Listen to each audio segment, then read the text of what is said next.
Hello, hello. I have I don't know, 2 hours maybe max down. I thought that, or maybe 3. We'll see. It opened up an opportunity here, so I thought that just, hey, why not just stream a little bit? Morning. Good morning, Rocket Samu. How's it going? Welcome.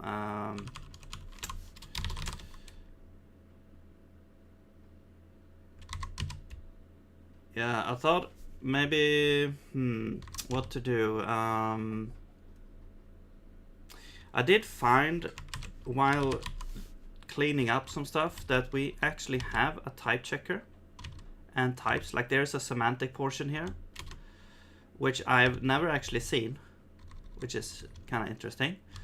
Where we have all these different types generated from the first iteration of the AI implementation here. Oh, thank you very much. That's kind of you to say.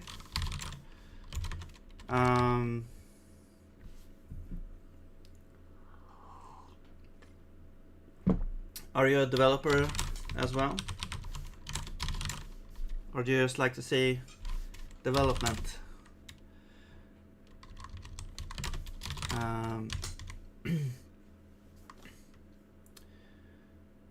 Yeah, this thing. All right, yeah. So we have like a whole bunch of stuff here. Now, maybe not all of these are gonna be like make it into the actual thing. Like maps is probably, I don't know.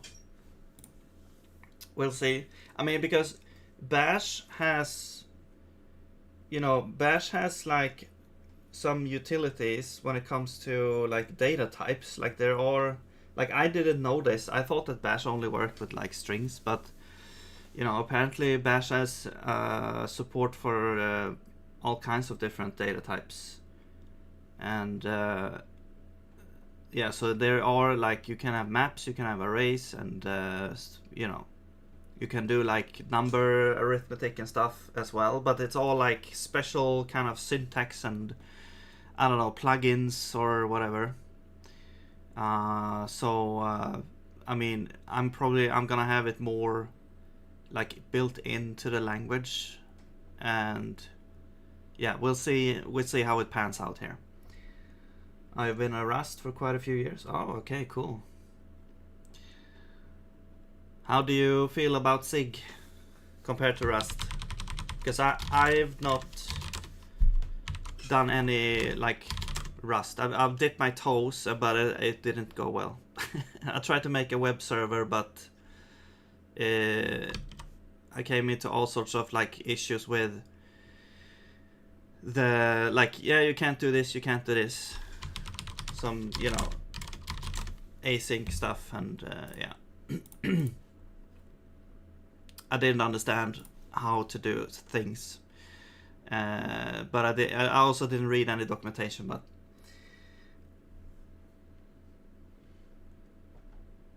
But maybe I'll dip my toes into it sometime in the future.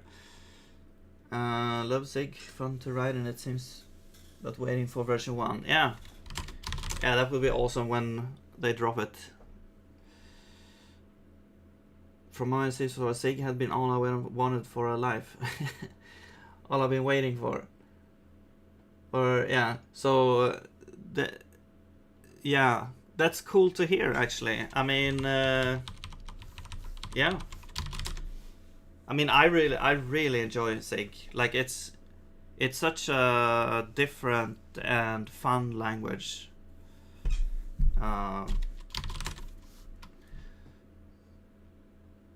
Yeah, and I really like the direction they're going with it as well. Like I like it that they try to keep it simple, but yet you can also get crazy with the comp time stuff if you want. And you can also, the build system is cool as well.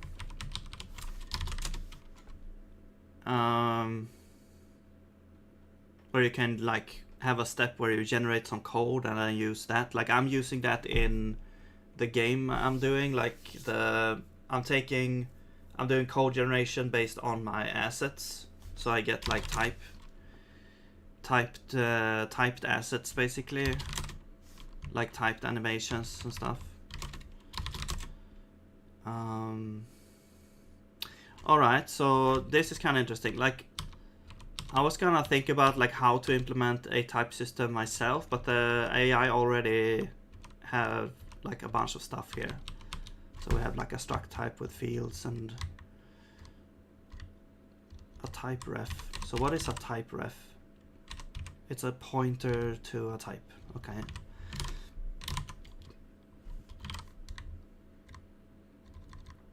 So what are you, why is Zig in, like, why does Zig look interesting to you?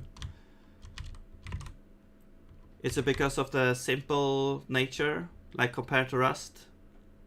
Like a low level language, or?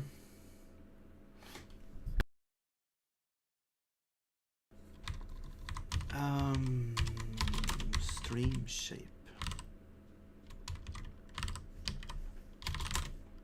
Oh, here we actually have like some embedded information about the streams here. Interesting. Process handle type. Okay, yeah. This part as well, like if you have a background process or if you have this thing here, it's gonna be interesting to see what we can do. Like I'm not sure if I want to deep dive into the types today because I don't have much time right now. So I just wanted to check it a little bit. What can we do? Maybe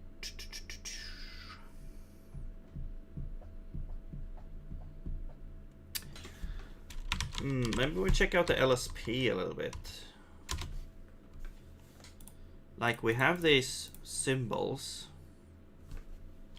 and there's like a collect symbols thing which goes through all the statements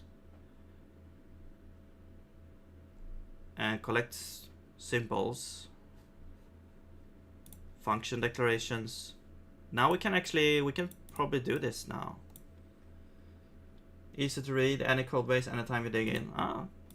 Yeah, that's true. Like that is such a nice thing. Like everything looks the same, kind of. And I really like that. You can, I mean, as I said, you can get crazy with like the comp time stuff, but as long as you know about it, you can figure out what's going on. As long as the code base isn't too complicated, I guess. Like, I guess that's true about any code base, but I guess Zig is like the mantra is kind of like, yeah, keep it simple. Don't, I guess, I don't know. I think where it can get crazy is when you abstract things too much, which you can do in Zig. Like there's nothing stopping you from doing that. But yeah, I think that's true for like all programming languages. But yeah, there is I guess there's like, maybe you could say that it's what am I trying to say?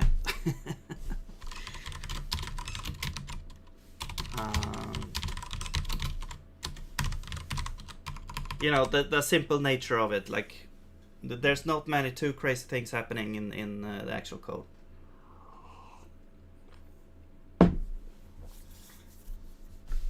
Like in the yeah, there's no there's a kind of I guess not as many, like, I guess language constructs, maybe you could say. Anyway, function declaration. So we need to produce symbols here, so append symbol. Now I wonder if you have like scope to this. Like how would it know which scope we're in?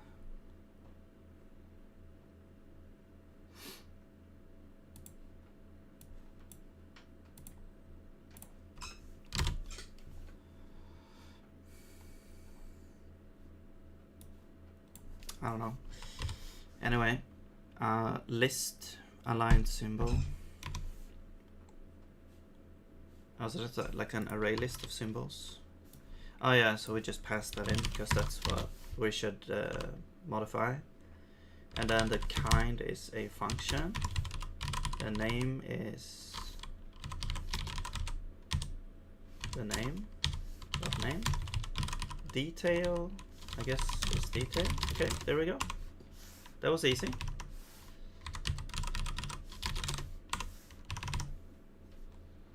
All right, cool.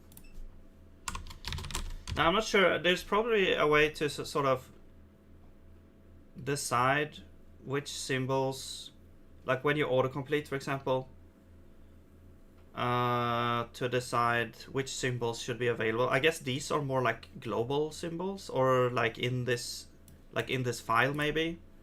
These are like symbols in this file, perhaps. I don't know. Hello, not Slider. Short stream today. Yeah.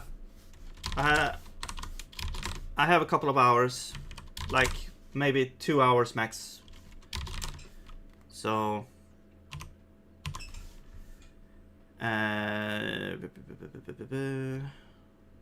Okay, so let's build that. I have my AI here also, like trying to do, like I'm adding, like I removed all the tests basically, and then I because I've changed so much and I didn't align the tests, so I just asked the AI, hey, just create some tests for me. So it's like running in the background here. It seems to be done here, but yeah, I'll leave it like that for now. Thought you said you were ending stream and saw you were still live an hour or two later. What happened yesterday? I might have said something like that. I don't remember. I think, okay, I think I said something like, yeah, I'm just gonna fix this thing and then we'll end it. But then I guess maybe it took some time to fix it. It's just a heads up, I guess, for people like you know, I'm not really sure how long it's gonna take, but after this, it's just to set also an ending for myself. Like I'm saying, like, okay, this is the last thing I'm gonna fix, and once it's fixed, it's done. But it could take some time, I guess. Sorry if it was, if I should be maybe more clear.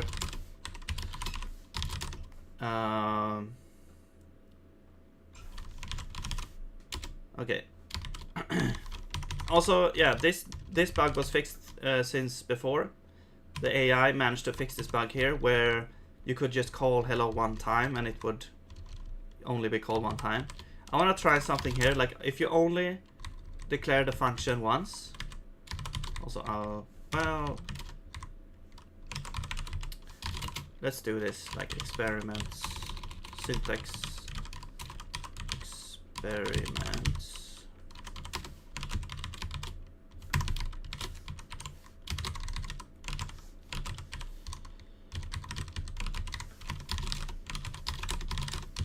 Alright, so now, hey, there we go. Hello. Look at this, LSP. Okay, but if we run this file now, nothing happens, okay? And then if you call hello, it will print hello. And if you call hello again, it will print hello again. And if you call hello a whole bunch of times, it just calls it there. Awesome. So functions, the basic function works now, which is really cool, because that's gonna be like, yeah, the foundation of what we build the functions on here.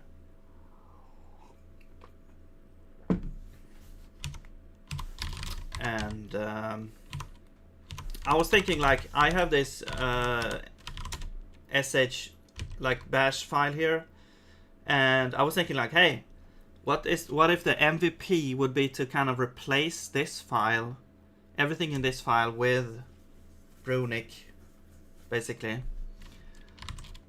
We'll see about that. Oh, is this like also like a subshell or? This is all AI generated, by the way. So I've not touched this file at all. I don't think. I didn't know about map file. This seems pretty cool. I wonder how this works. Like,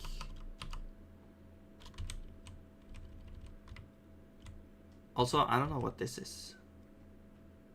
I think this is a kind of this expression.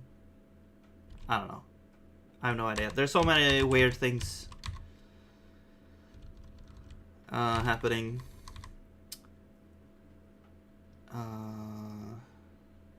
But yeah, I can see how people actually love Bash, because you learn kind of these symbols and these weird expressions, and it feels like you're kind of concocting some kind of spell to do some weird stuff, you know. And you can do, you know, you're kind of making up your own things. I mean, yeah, I can see the, what you call it, the, man, like why you're drawn to it. But for me personally, I'm making a new language just so I don't have to learn this syntax here. But it would be cool if I could replicate this. Although this is kind of, I think this is like kind of like a high bar here. Maybe. Yeah. Also, this is pretty cool. Like, I didn't know you could do this. But I wish this was always how it worked. But yeah.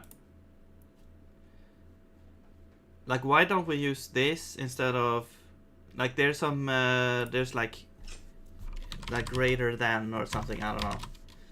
But yeah. There's so many different ways to do it. Alright. Yeah, so that would be kind of cool if we could replace all this. But yeah, as I said, it's kind of like a high bar. But yeah. Alright. So what do we want to do here?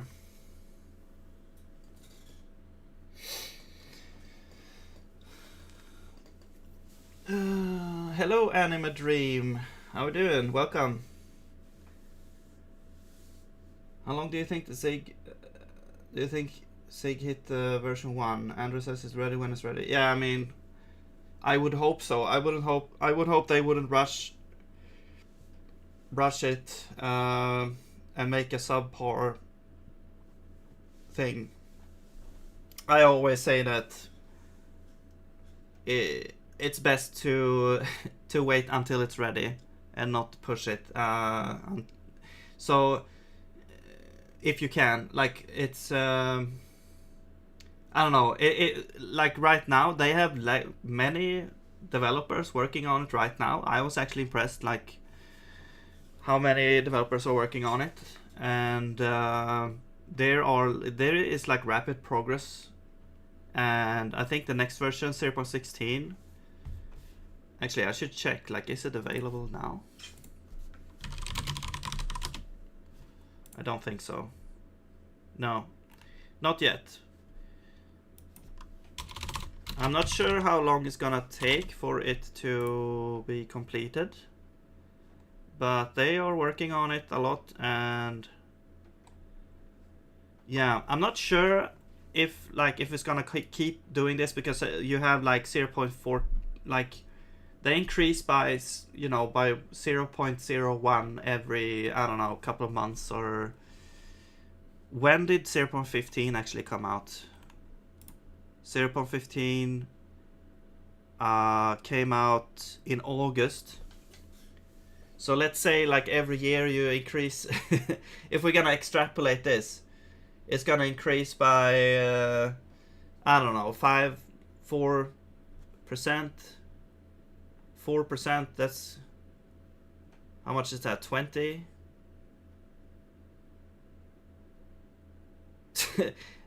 Wait. 20 years? Yeah. You're gonna have to wait at least 20 years. No, I don't know, man.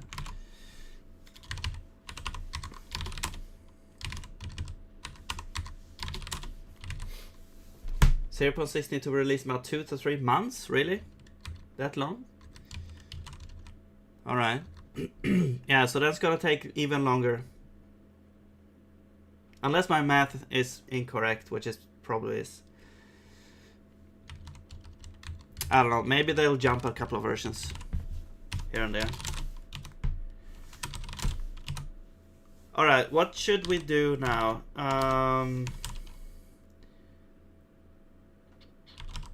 Right, so we're doing like the LSP symbols. We don't really have any information about this. Like, we have the function kind, but it doesn't seem to show up really.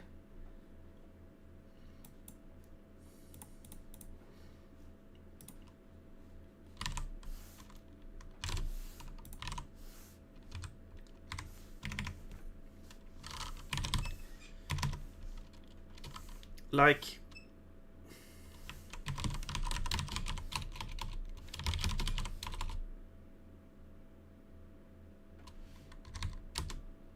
we do have like completion result. Is this what it's asking for? Like, do we actually send this?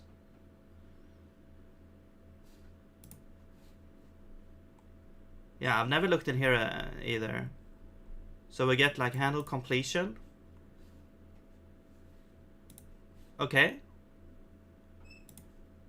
Does it work? Like, if I do this and then completion. Okay, it actually works. That's pretty cool.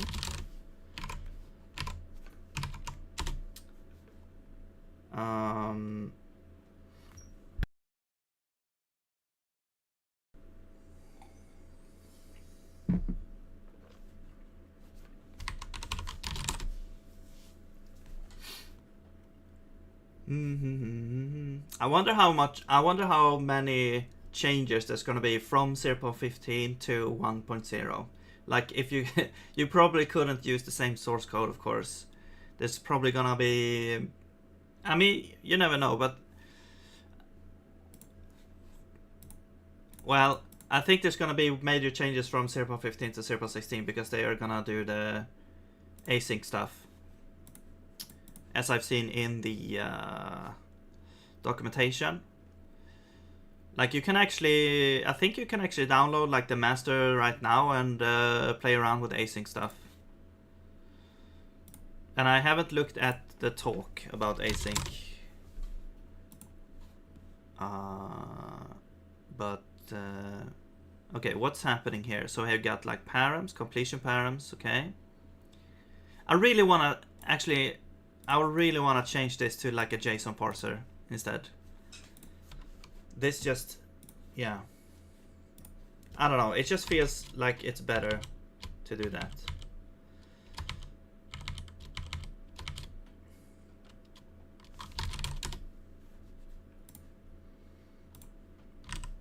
Params is a value.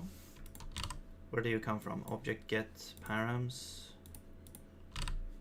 Object root parsed value. Right, so we're parsing a value. So this basically, this can be anything. Like, you're parsing some kind of JSON value from a string. So here's the string, and then parse from slice will take a type argument here, and it will parse this string into this type. And this type happens to be a value, like a JSON value, which can represent any JSON value. So it can be an object, it can be a string, it can be an array. Like, it's any of these things. And so you basically can read any JSON with this value here, and then you can, like, you know, introspect on it to see what type it is and stuff, and do things that way. That's one way of dealing with JSON, you know. Another way is to actually know what the type would be beforehand, which is defined in like the interface and stuff here. So what you can do instead is you can say, hey, we have, you know, I'm not sure what this would be called. Maybe envelope, because it says handle envelope, and that's maybe what we have here. So envelope or payload, or I don't know. But let's call it this. Is it correctly spelled? Yes. And then here you would say that, okay, well, we know it's an object, so we have like a struct here. And what else do we have? We have like method. If the method doesn't exist, we just return true. So I guess we want to have a method here. So method. Now I'm not sure what the method is though. It's a string, but we could also have like an enum that has its own like parser as well. And the method is like, it is all these different things. So we have these methods. Now we could put these in an enum instead to maybe, or maybe it's, maybe these strings are so like defined in the thing. However, it would be cool to have these as an enum instead. So you could have these as like envelope method or something. Or like this would be more like a client request.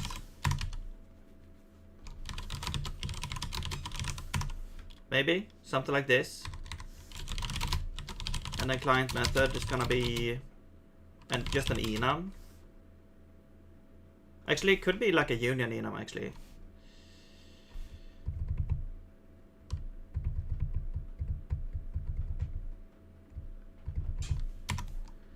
So what we have like method and then params. Okay, I guess it always has like params and method.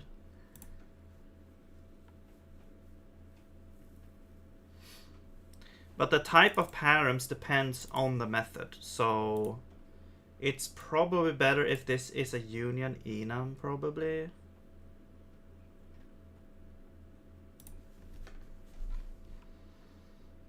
But we can still have the client method enum. Like you can still have this enum, but I'm gonna do like client request is a union enum.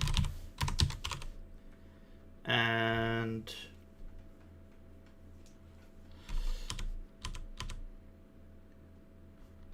I mean, okay, what you could do actually is you could do, let's say initialize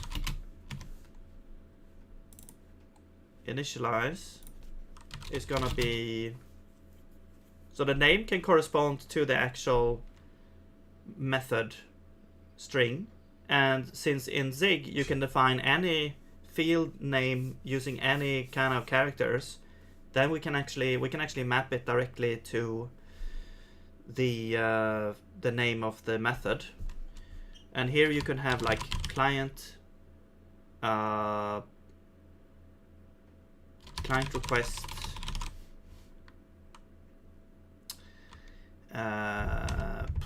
what would we call this? Because what I was thinking, like, I'm not sure what to call this. Materialized? No. I mean, we could also do like initialize and have separate things, but what I was thinking, having a more generic structure. So you have like client request, I don't know really what to call it, let's underscore. And then you have like method, and wait, no, the method we already have. No, it's just gonna be params, right? Yeah, the method is already in the type here, so we only need the params here. Yeah, we don't need to like mimic the JSON structure like totally. So this would be like client request initialize, yeah? For example. And then we have client request initialize, and that's gonna be, so that now we just follow the like the interface for the initialize method, which we can work out by looking in here.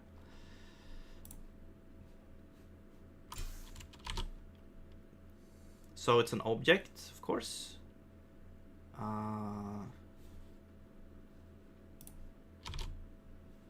It could have a root URI, a root path, workspace folders, I guess.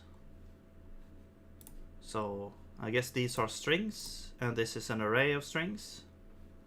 Yeah. So root URI, root path, workspace folders.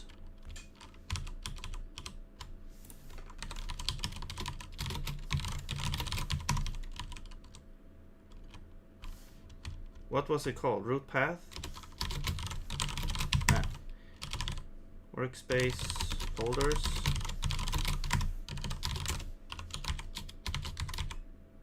Yeah.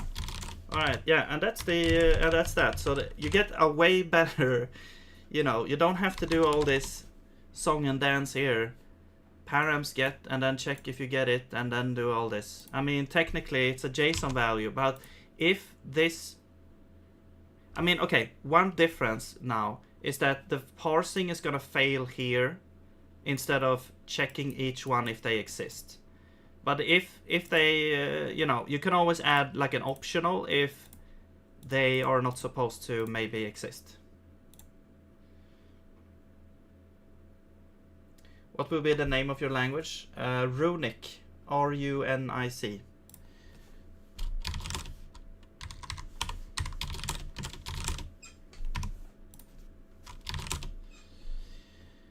And I guess since we might not always get these, maybe, I don't know. I'll just check the, I mean, you can add optional there just to be safe, I guess, because it's JSON. There's no like guarantee that they will be there. But if we open up the specification,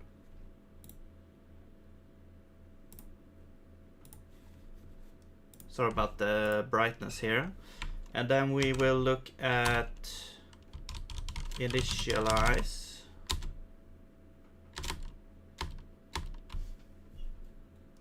Where is this? There. Alright, so here's the full specification here. So you can get a process ID, you can get a whole bunch of stuff in here. Root path, root URI. So we're only, I guess, interested in these things. You can get like capabilities. I guess we don't care about that. Workspace folder. So you can see here that these are actually optional.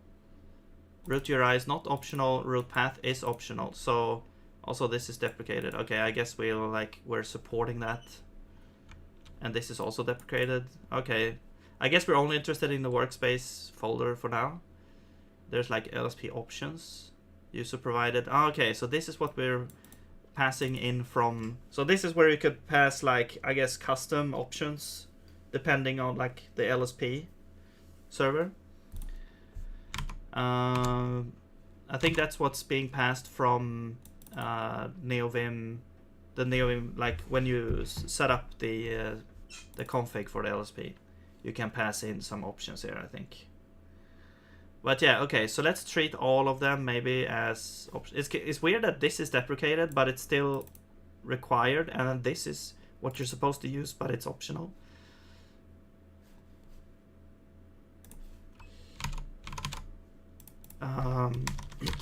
Okay, let's just set everything as optional, I guess.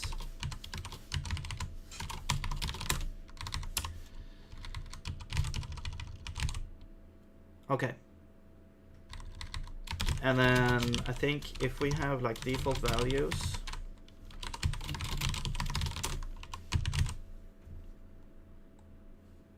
we might get away with parsing it. Now, the only thing here is that we need to like do all of these before we can actually switch this out here. So, yeah. Initialized. That is apparently just empty, so that's easy.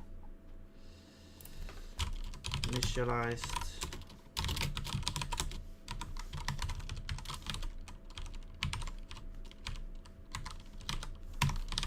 Come on. Oops.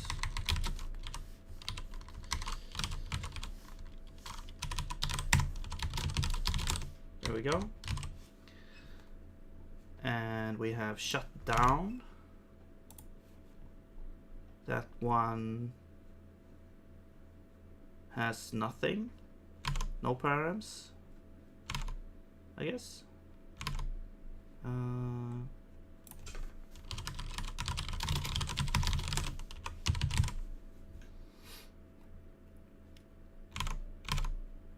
I mean, then this is the same as just saying this.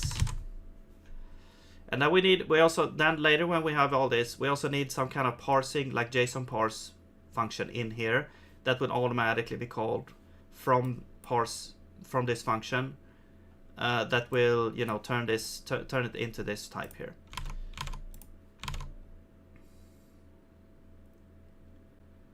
Shutdown request, yes. Then what? Exit. Same thing there.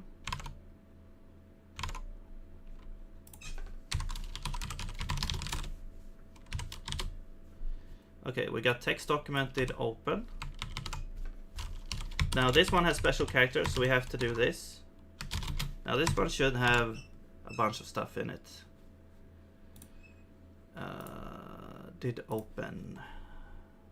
Oh, it also, wait, it only has text document.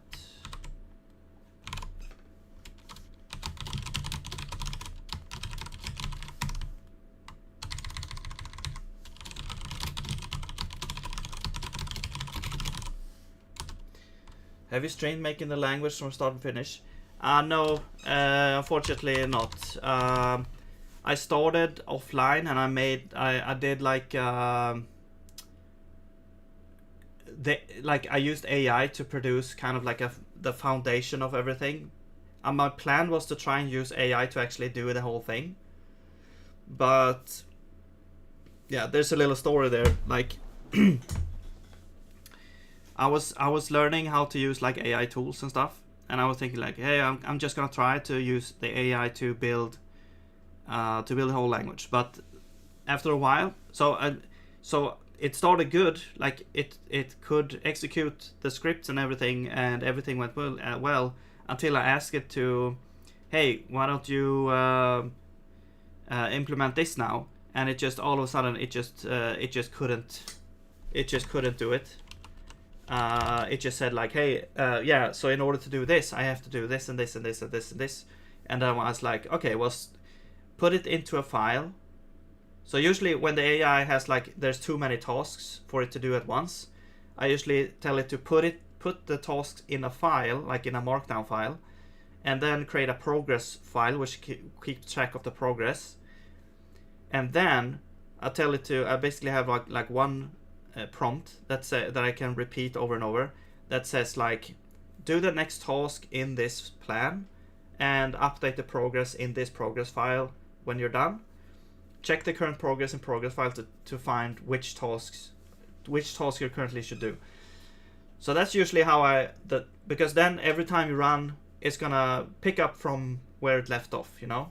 So then you can break down any kind of task into that structure, and do like each task one by one. But when I tried to do that usually worked. Like, but when I tried to do that this time, the AI was basically like, hey, it threw its hands up and like, no, I can't do this. And I was like, what the hell is going on? So I inspected the code, and I realized that the AI had like painted itself into a corner basically with this code base. So I had to kind of restart the whole thing almost. Not really the whole thing. I could keep like the lexer and the parser, but I had to backtrack a whole bunch to get on the right path. The AI had basically built the project in the wrong direction for a while. So that's what's happened.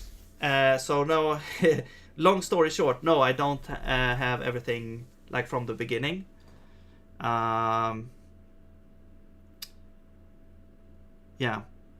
but yeah. But I do have a lot of, you know, I do show like, you know, all the parts, like I don't go through it like you know, but I do like throughout the streams and stuff. I touch on basically all the parts.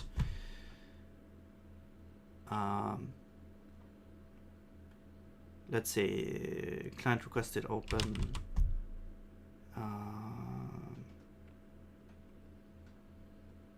Wait, you had text document. Oh, that's all text document, and that's a text document item.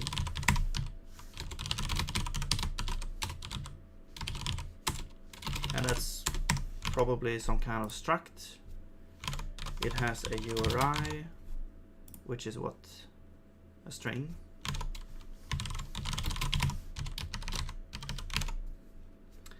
Language ID, which is also a string. And version, which is an integer. So I'm just gonna say like, I don't know, usize. Text.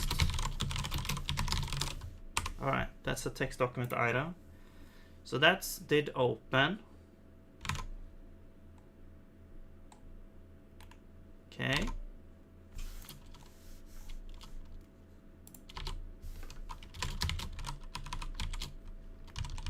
Now we have did change. Oops.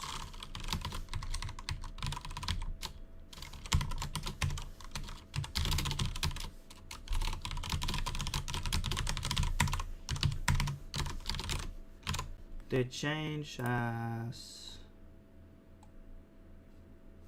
All right. If we look at the documentation here, document change notification set for client.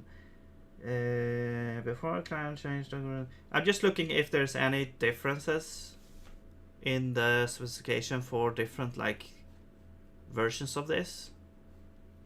Okay, parents shape of parents has changed, include proper version numbers. So there could be different versions of this, but it's 2.0, so we know that the version is 2.0, so we should be able to use the correct one because it's like included in the thing. But what is this? Before requesting information from the server, completion to have the client must ensure the document state synchronized with the, yeah. The following example shows how the client synchronizes state.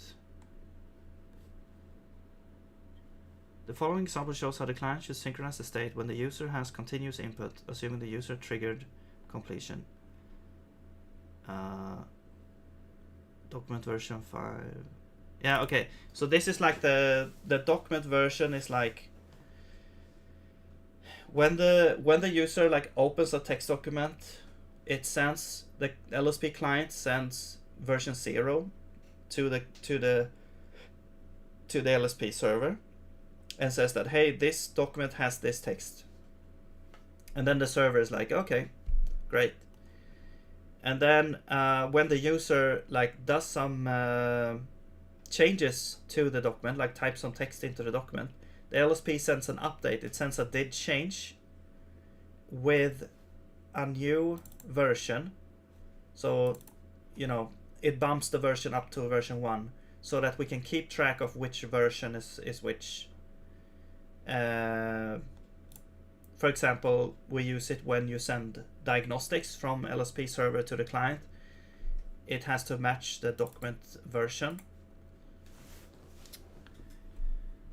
And yeah, and apparently this we have when we look at the did change thing here, we get a little bit of diagram for this. I guess this is helpful.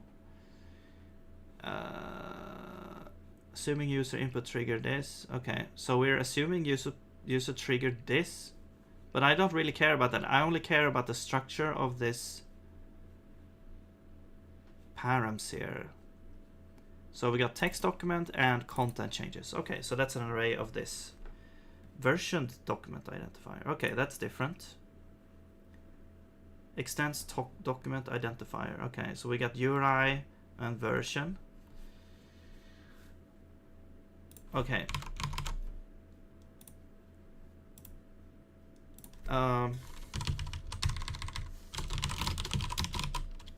Did change. So this is now a versioned text document identifier.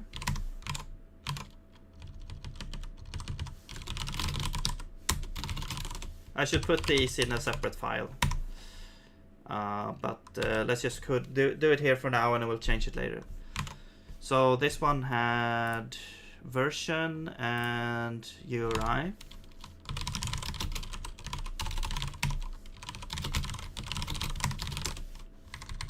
All right.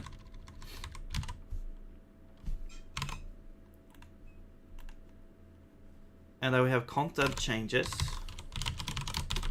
which is an array of text document contents change event.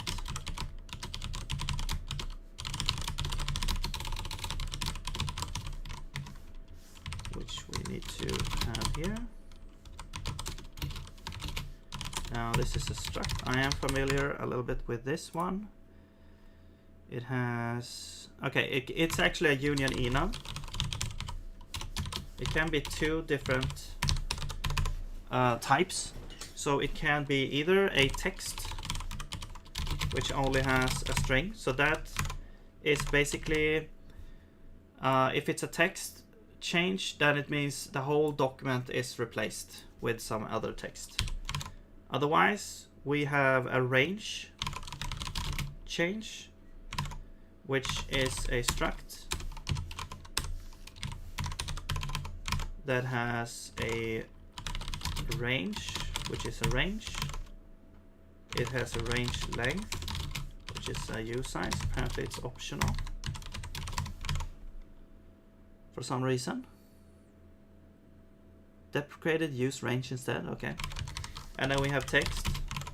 I mean, I guess you can you can calculate the range length from the range.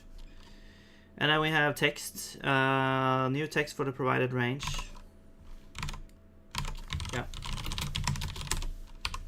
So that is the two different change events that you can have. All right. And then we get an array of those. So we already handled this. It's just that I'm changing how we parse the client request. Okay, so now that did change is done. Did close. I think did change is probably the most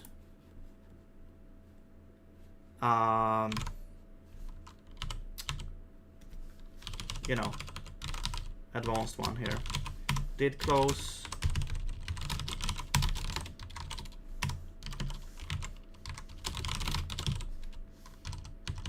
Did close.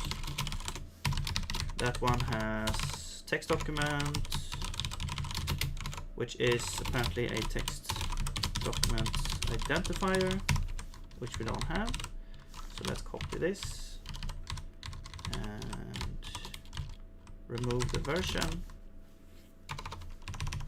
There we go. Oh yeah, we don't have range. Okay, yeah. So range is, it just has start, which is a position, and end, which is a position, and a position. Hello Blue, how's it going? Welcome.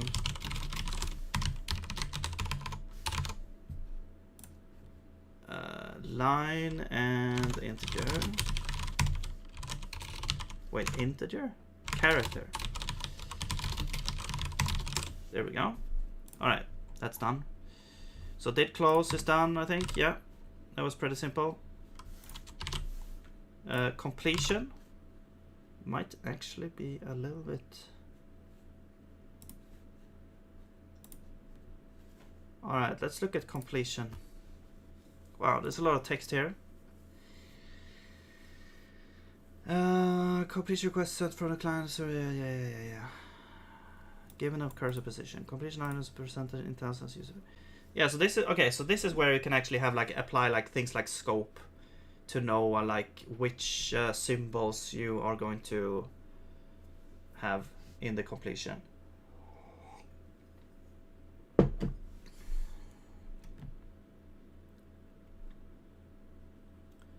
If computing full completion items is expensive, service can additionally provide a handler for the completion item resolve request. This request is sent when a completion item is selected in the user interface.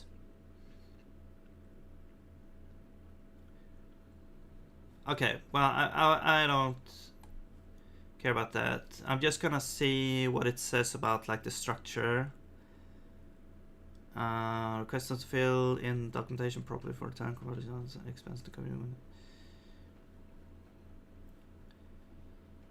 To achieve consistent across language on different clients, usually clients responsible for filtering, sorting, is also the advantage of the client experiment. Right.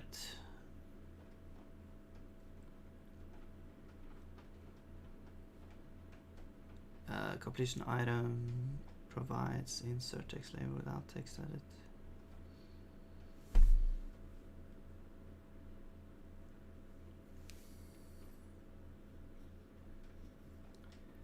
Completion item provides insert text label without a text edit. In the model, the client should filter against what the user's already typed. Oh, I see. This is like the response here. Well, we're only I only care about the request. Where is the request?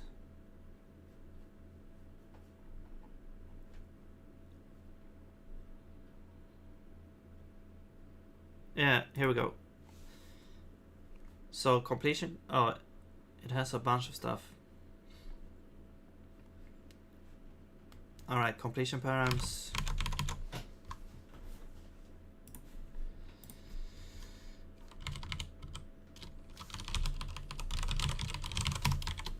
Text document completion.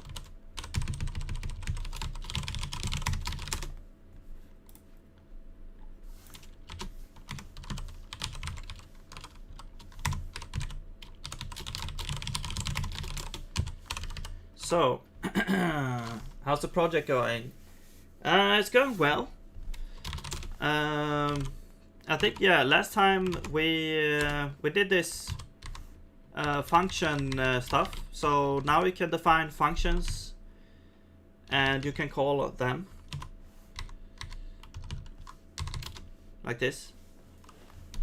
And also there was like a bug where you couldn't call like multiple times, but now that it's been fixed, AI actually managed to fix that. So that's great, because I was like scratching my head a little bit, and it started to get a bit complicated there in the script runner. So yeah, but yeah, it was apparently a very simple fix to fix that. But yeah, this works now, so that's pretty cool. Actually, can you do this?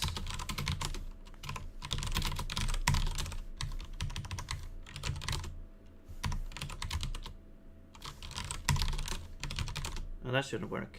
Unknown identifier, yeah. So, but what if we call ACF here? Hey, see?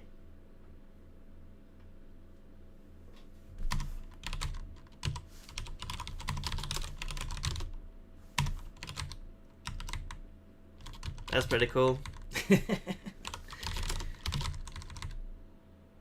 Okay, so basically this function is like defined in yeah, it's in a separate scope, so it's only available in here.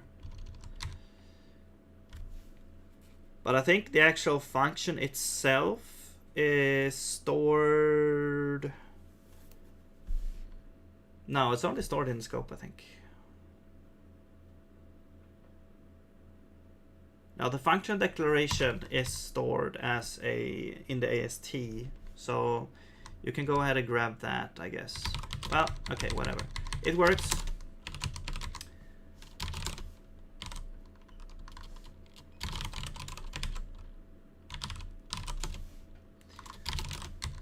All right, the completion. So what do you have? You have a context. We also have text document. This is a text document identifier, and then we have position. Then we have also work done token, which is a progress token, which we don't have.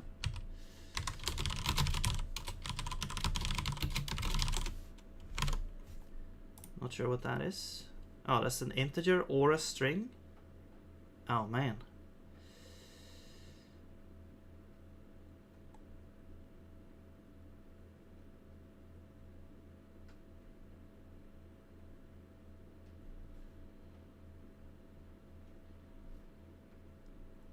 Progress reported token is different. The request ID which allows progress out of bed. Progress tokens is an integer or a string?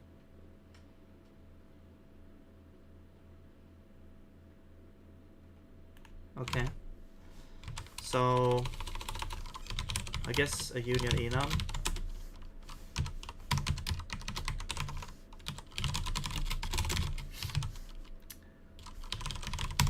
Or a string. Alright. And we have to provide parsers for all the things that doesn't look exactly like the, like this doesn't look exactly like the JSON, so we have to have like a parser for that. But that should be pretty easy using the value parser. Okay, so what else do we have here? Partial result token as well. And then we have context, which is completion context.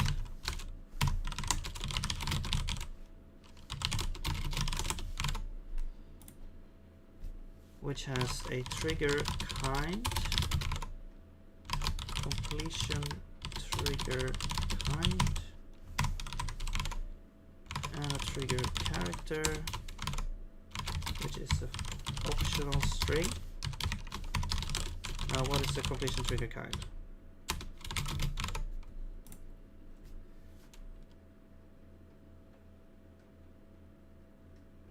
Okay, it's 1, 2, or 3. So it's an enum. Oh, 1 second, getting a call.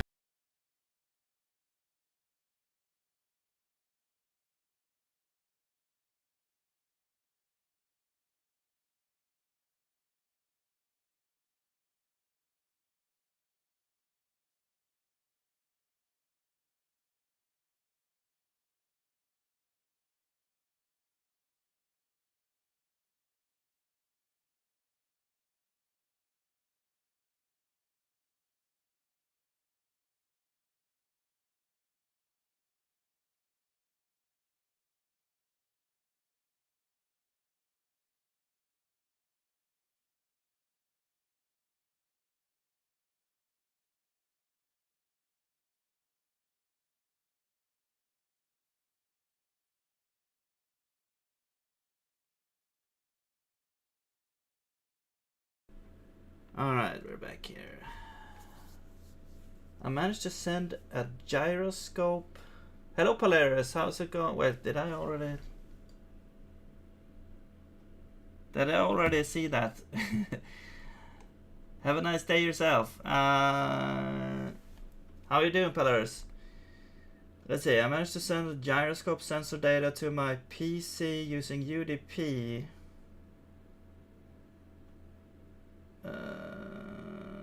2, it's a vector. Now I need to make a 3D spaceship in my PC, which I want to control using my mobile. That sounds cool. I just kind of try and understand the whole sentence here.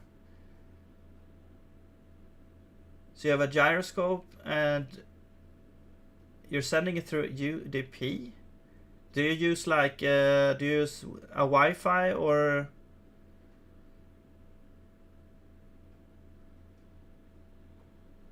Let's see, it's a vector.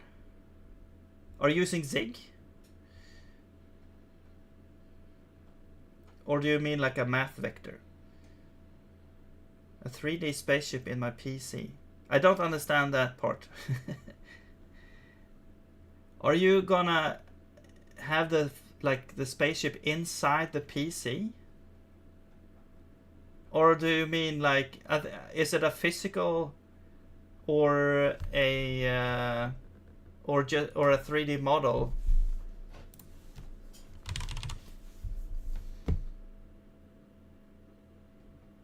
Oh, you're sending it through the mobile. Ah, like the mobile gyroscope. I see. Okay, now I'm connecting all the dots here. I was pretty slow there. Okay, so we have like invoked trigger character and trigger for incomplete completions. All right. Now this is the thing. Now, but in Zig, the convention is to have these lowercase, and there's not gonna be any, you know, string that we get here. We just get this, so this should be fine here. All right.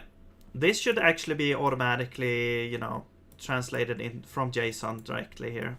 Like JSON parser will be able to translate this.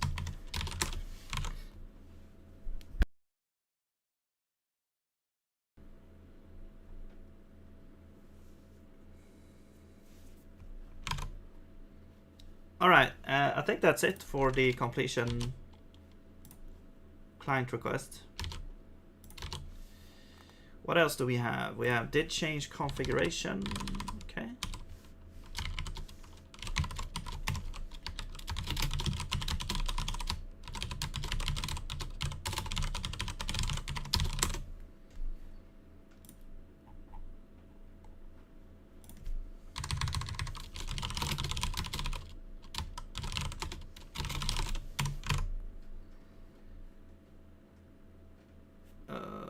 Did change configuration.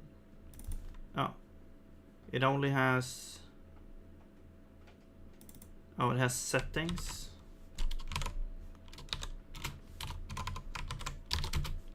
Which is anything. I'm just gonna say it's a value, so we can parse it like. Because I'm probably not gonna use that right now.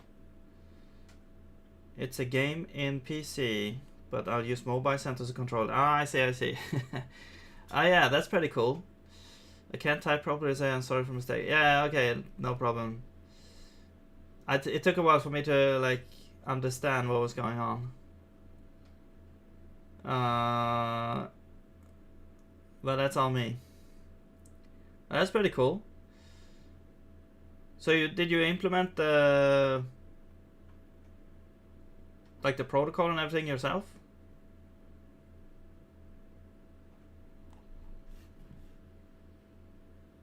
Wondering, would it hurt Zig to abstract strings somehow? I mean, you mean in like the standard library or something? I don't know. Like, I think maybe it's because maybe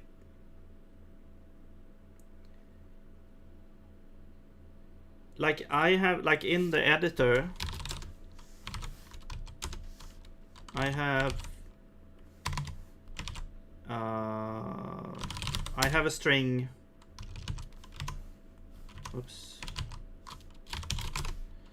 Here I have a string abstraction here, but this is basically only for because I'm interfacing with a C library, and it only works with like 0 terminated strings. So I have to have like a special kind of string that is 0 terminated here.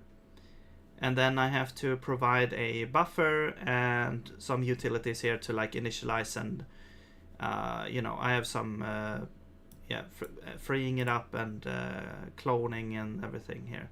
So there, like, and also like setting the string using a formatting function as well, and then also like a string format function here. So you can have all this, but it's just for this specific purpose here. Another thing you could do is you can have like a string that is an array list of U8s, right? And now you can basically append to that string. Now the old interface actually has a writer, but this is actually deprecated, and I'm not sure what the, like, this is deprecated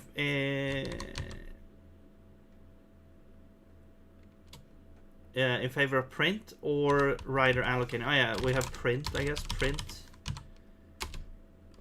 Is this also deprecated? No.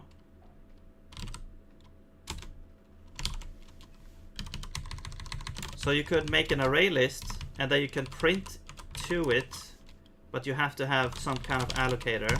Right now we have one in cell, for example. And then you can print whatever, you know, hello string. Now I'm appending to this string, I think.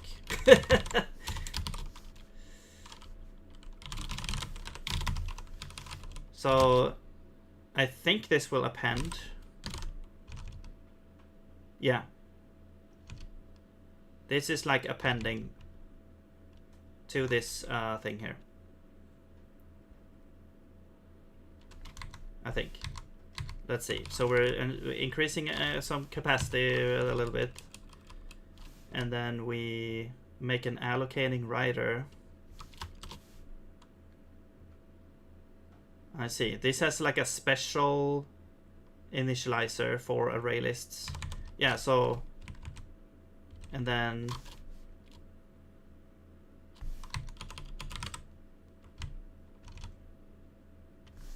yeah, I think that this just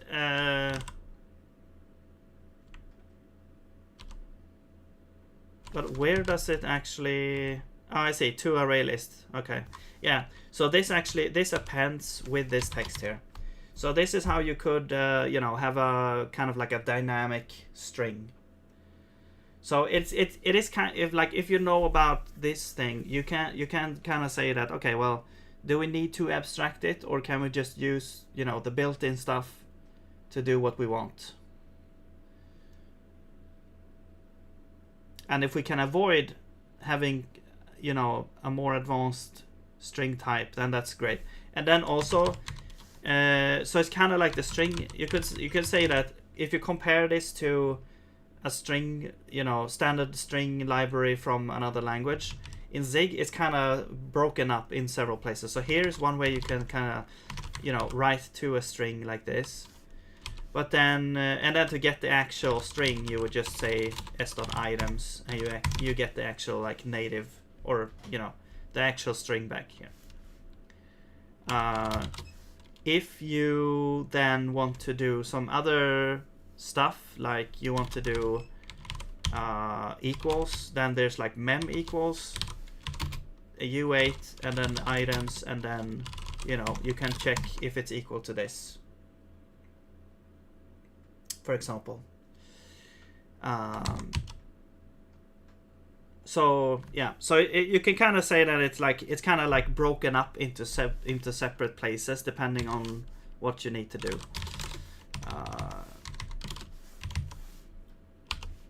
But the utilities are there, like to do whatever you need with the strings, basically.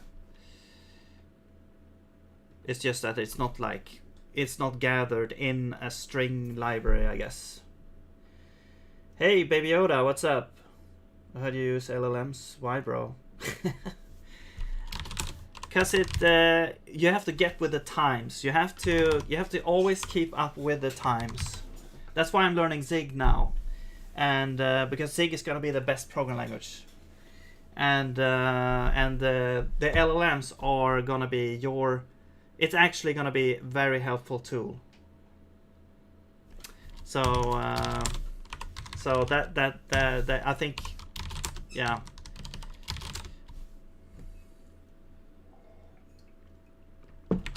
If you don't learn that now, you're gonna be behind, because it's already it's pretty good. Like, but you have to learn how to use it and when. It can't do everything. You have to learn you know, what it's good at and then utilize it. But wait, wait a minute. No, you're not the sorry, I don't remember, because you have like different names. Okay, you used it before or not? Okay, yeah, because I talked to another guy who was basically like AI Jesus. I don't know what to say, but basically he knew a lot about AI, and we had a conversation about it, and he showed me a lot of things and opened up my eyes a little bit with AI, what you can do and stuff. Yeah, I've seen you, but I was thinking of someone else there. Yeah, but AI is, yeah, I think you have to learn it now. If you want to work, you work with AI, but computer vision. Oh, okay. When I was thinking more like, you know, code generation. Replacing humans is stupid. It is stupid, and that's why we're using AI as a tool and not as a replacement. Like now, for example, I'm using AI to like build a little bit of testing. We added some tests to the parser.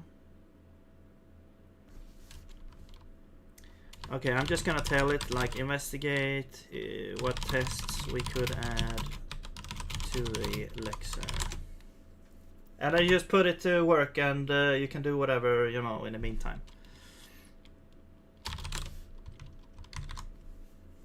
It is pretty good. It is pretty good, you know, at doing certain things. It can't do everything correctly, but it is pretty good. And it's like, it's gonna increase your productivity. If you learn how to use it, it's gonna increase your productivity by a lot. But it is also like, yeah, then you have to go in and read the code as well. So it can't, like, you can't be replaced by it.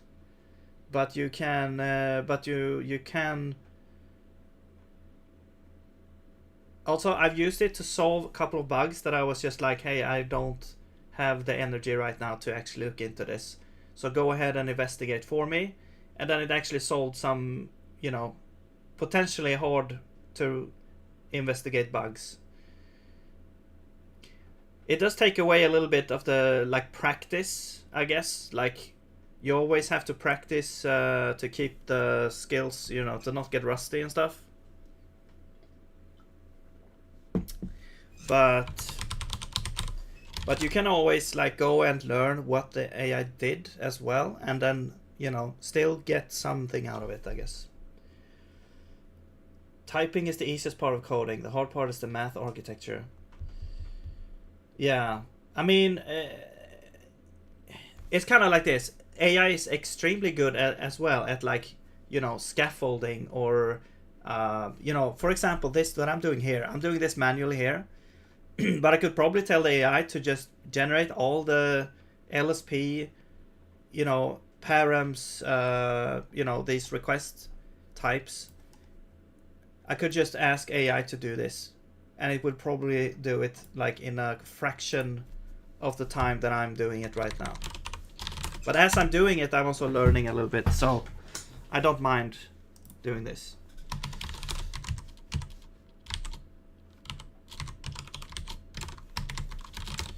Okay, let's continue here. So this did change configuration, only has settings, so that's done.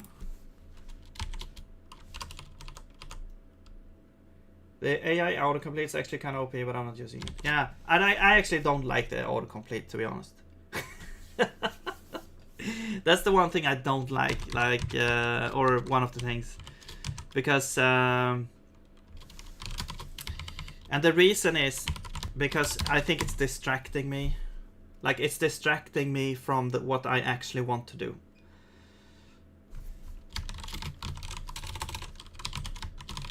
Yeah, when writing boilerplate, it's good. But I don't want it to pop up, you know, hey, here's a suggestion, because I get so distracted by all that. I even turned off, you know, I turned off, like if I leave it like this, you know, this is an error, of course. But it doesn't show up until I decide to show it by pressing my button here. I don't want any errors or anything popping up during when I write. It's so annoying when things are happening. I lose my focus. I've even disabled the line numbers because they are also distracting. So I'm trying to have always like a Zen mode, I guess. I don't mind chatting though. But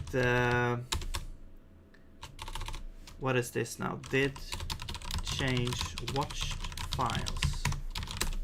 Interesting.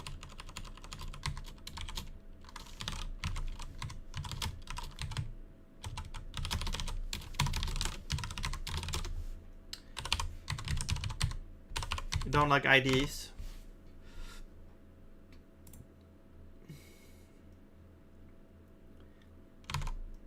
I mean, you have to have some kind of editor.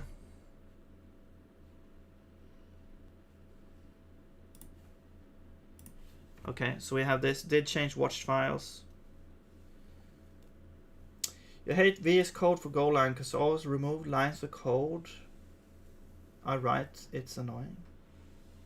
It removes lines of code? What?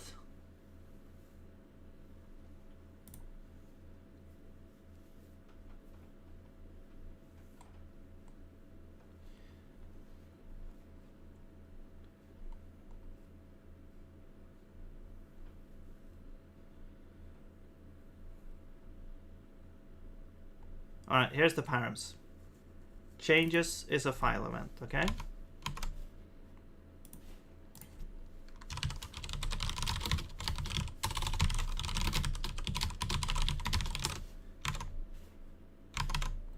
And a file event, it has a URI and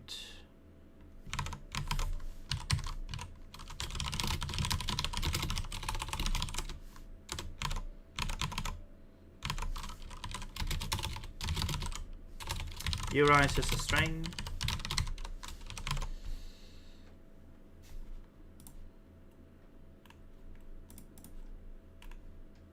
And file change type. Wait. File event has type. File change type is an enum. Like unused packages, it messes up my Go mod file. Oh. But why would you want unused packages? Unless it serves a purpose, why would you want it there? Sorry. Like, I like that feature. I actually like that feature, but if it does something that like removes some kind of purpose, then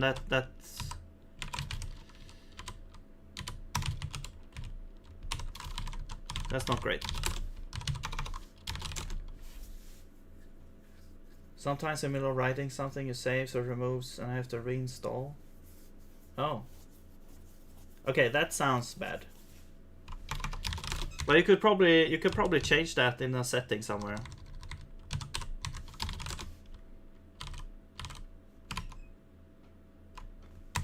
Like well, there's like format on save you can change.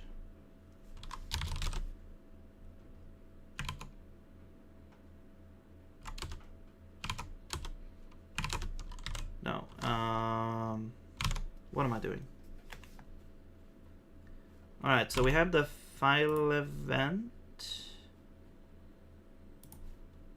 Create it, change, delete. Okay.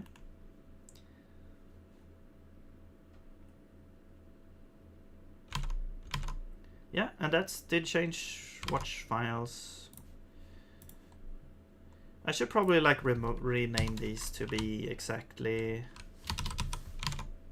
Did change watch files params. Did change configuration params.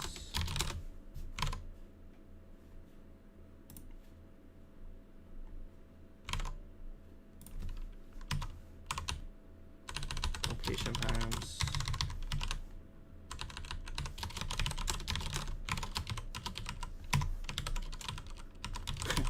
I tried to use / search in the browser, but it didn't work.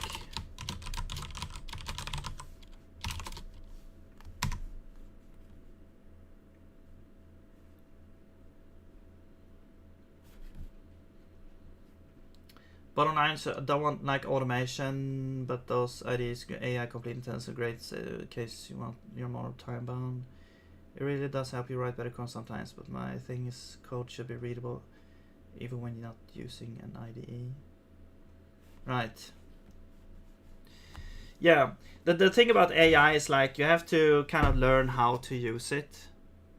And it's also like the duality there. It's like, how much would you want to offload to the AI? Because at some point you're gonna stop learning yourself. You're gonna stop like practicing programming and keeping yourself up to date and not getting rusty and all that. And if you're like offloading more and more to AI, you're not gonna understand the code. At some point it's just gonna be too much. So you have to also do things yourself, because you kind of get like into this false sense of that the AI could just do everything for you, but then you actually have to put in work yourself as well in order to keep up with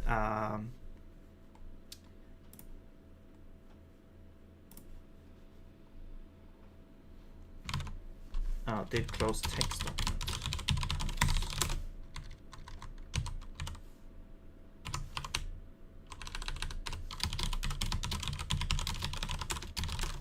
With everything.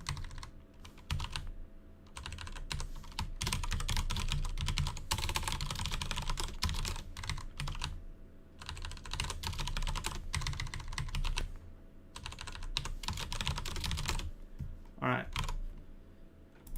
Initialize params. Oh, I see. Initialize params actually has a work done token as well. And initialize doesn't have anything. Right. Alright. There we go. Did close text. Okay. Cool. Was this one done? Yes, I think so. Now the next one is cancel request. Alright.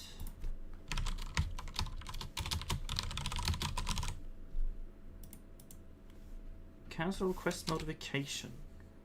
Notifications are requests whose method starts with $/ or messages which are protocol implementation dependent and might not be implementable in all kinds of servers. For example, if the server implementation uses a single-threaded synchronous programming language, then there is little a server can do to react to a cancel request notification. If a server or a client receives notification starting with $/ is free to ignore that notification. If a server or a client receives a request starting with this, it must error the request with error code method not found. Okay, are we doing that? Client cancel request return true. So we're not really doing anything, I guess, for that. I mean, we can still notification. Yeah, this is still the method, so we could still like have it as a thing here. But I will. It's just it doesn't have any params. Yeah,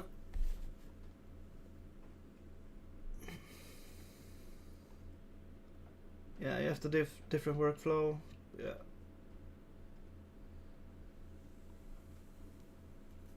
Don't mind LLM auto completion. I wish GitHub Copilot was free. Because it often helps me write code faster a ton. But yeah, if you rely too much on this, you might accidentally introduce bugs. Yeah, it's like you get into the full sense of like, hey, I can just you know, AI do this, and then you don't actually check the code, but you have to check the code, because if you don't, there's a risk that there's a bug there, or that it's like there's something creeping up later. And if you do it more and more and more and more, like I did, this whole project was AI generated from the start, then you get this like huge chunk of code that you just have no idea how it works. And the only way to actually, like, I tried to use AI to create this project you know, entirely with AI and not touch the code at all. However, as I said a little bit in the beginning here, the AI actually painted itself into a corner, and it, like, all of a sudden it just refused to do what I told it to do, because it couldn't do anything. So, and that is probably what could happen to real projects, you know, in real life. Like, and it probably has happened like a lot. Like, you know, you build a project in one way, but then the vision was actually a little bit different. So now you've painted yourself into a corner, and you can't actually progress unless you kind of like rip everything out and redo it from the start. So I had to basically do that. So now I'm not using AI too much anymore on actually generating code. I'm using it to like solve annoying bugs and writing tests right now. How's the REPL going? The REPL is not... I'm not thinking about the REPL at all, to be honest. The REPL is not going to be... I'm thinking of actually just disabling the REPL, because it doesn't work. And it's not priority. Where is that? Dispatch. Here. I'm thinking of just not allowing this.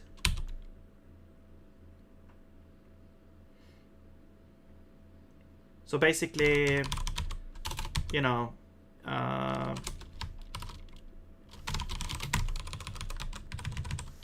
REPL not yet supported.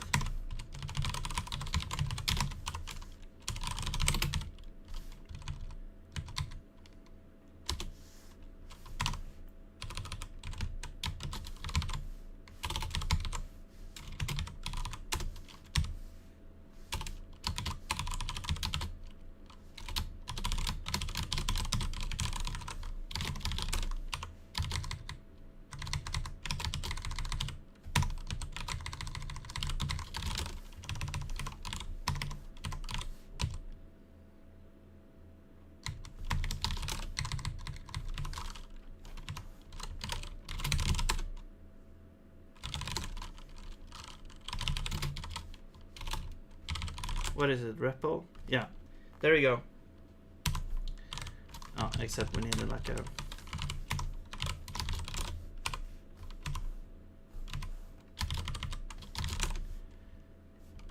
There you go. That's what's happening with the REPL. I was using LLMs when working with a friend on a project and a business, and putting in copy paste. Call for ChatGPT, I hope it works instead of reading the docs, etc. Didn't understand a certain obscure API in Windows Direct. Yeah, okay. But eventually, like, that is also one thing. Like, if you're trying to learn like an API or something, it's actually pretty nice to have AI actually produce like an example or something, and you can learn from that. But if you can't, it's bad. Eventually I figured out with hand wrote purpose system.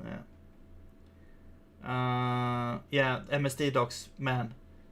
I've always complained about the like the Microsoft, like the Windows, like article system, like that is so horrible. You can't find anything like what you're searching for. Or you have to read the whole fucking docs in order to find what you're looking for. And that's not a good system. Which was what we were doing on users, because it involved 3 APIs working together plus other stuff we didn't know about, shared memory plus this was C++. Okay. All right, now there we go. Okay, let's go to the server back here. So okay, so cancel repair. I think that was the last thing here, maybe, or and then we don't have method not found. Okay, cool. So now we have all of these in this type here instead. Now we need to be able to parse this from JSON into this type. So what we can do then is that the standard JSON library, if we go and look at that, we have, you know, parse something, inner parse. So let's go and look at that. This function is basically used part of the parser here. You provide the type that you want to parse the JSON into, allocator, the source, which can be like some type of reader to get you like the thing, and then I think this is a JSON reader actually, and then some parsing options if you want to specify those, and then this would try to parse the JSON reader stuff into this type here. Now here it's trying to like introspect on the type of the thing that you're reading here, or on the thing that you're trying to parse here. So if it's a bool, it tries to match the next value here into so this gives you a JSON value, and then this is like the JSON value representation here. So it switches on that. If it's true, then we return true. If it's false, we return false. So that is like the bool. So it's very simple. And it goes ahead and does like float, int, and everything. Now, what we need here is like if you have a union, for example, it's actually looking for a function called JSON parse. So if you have this function, then it's gonna call this function instead of using like the normal parsing. So if you implement a JSON parse function in your type, it will call this instead with this, and then you have the what is it? The responsibility of actually doing this. So if we copy basically this here, and then we provide a function called JSON parse with these types. We don't have T. Oops. Right. T is this. I'm just gonna say this here. Okay. And then this is like standard JSON parser, and this is standard JSON. I think the source is actually like a JSON parser. I'm not sure why it's any type. This has changed like they're changing like the reader-writer interface, but they didn't change the JSON reader, and so this is still like any type here.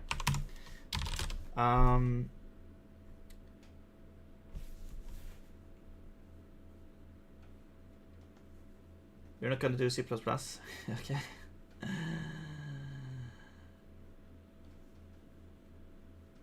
C or Go much more than C++. I feel you. I mean, it's a long time since I did C++, but I can understand why, especially if you're working with maybe older projects. I wouldn't want to touch anything that exists with that. All right, so we have our JSON parse function. So how do we actually do this now? Well, we know that we could parse this into an object, or we could actually yeah, we could do this. We can make a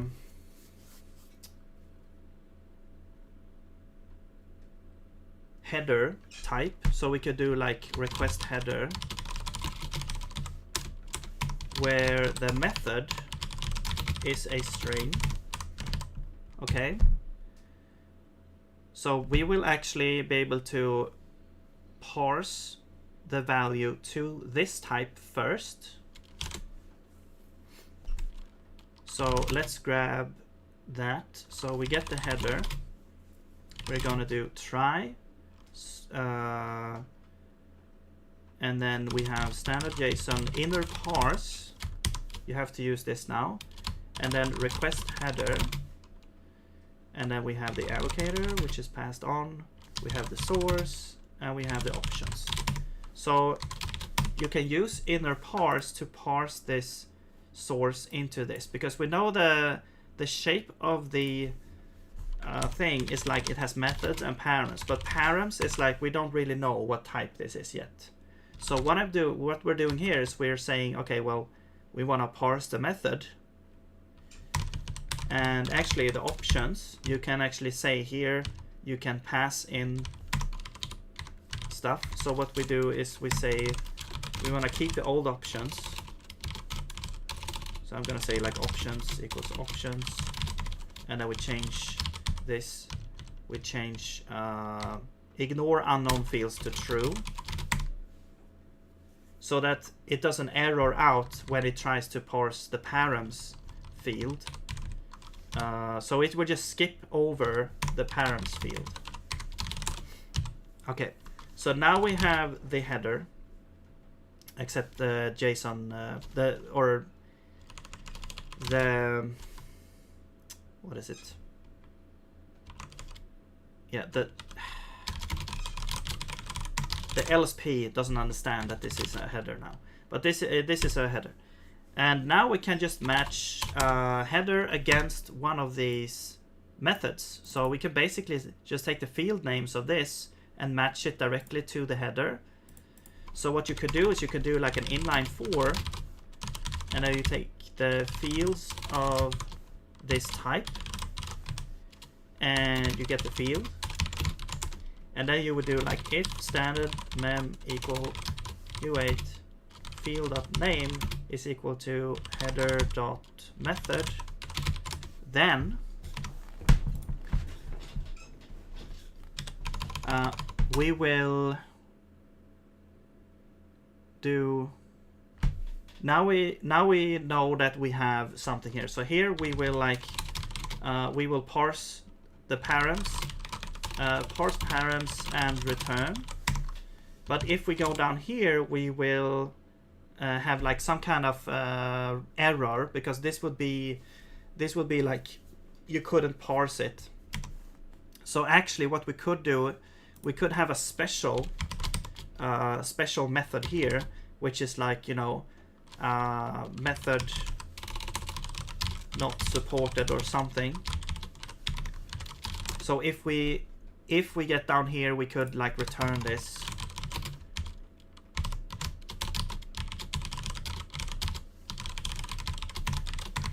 Right. So that would return that.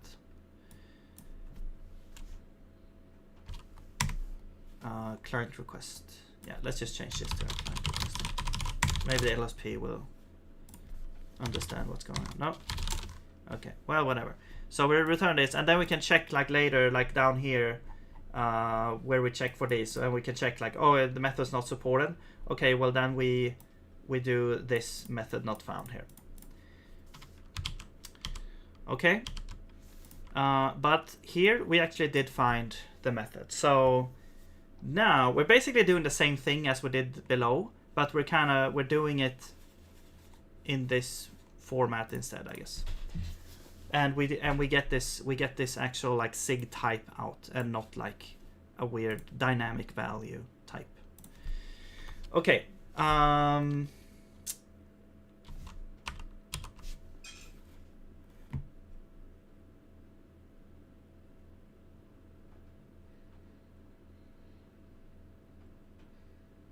Yeah, yeah. I think the C++ is like it. The lambdas are ugly and everything. Like I think that's because it's so old language, so I don't know. They don't have the luxury of like starting from scratch. So I can understand like some of the decisions, but still, it's like I wouldn't want to work in it, to be honest.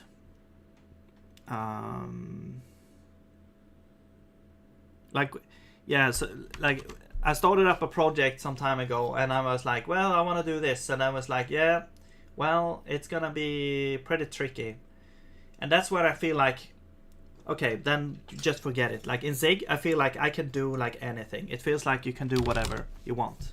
You don't have like limits, almost. There are some limits, but for what I want to do, it works really well. I'm gonna have lambdas in my language.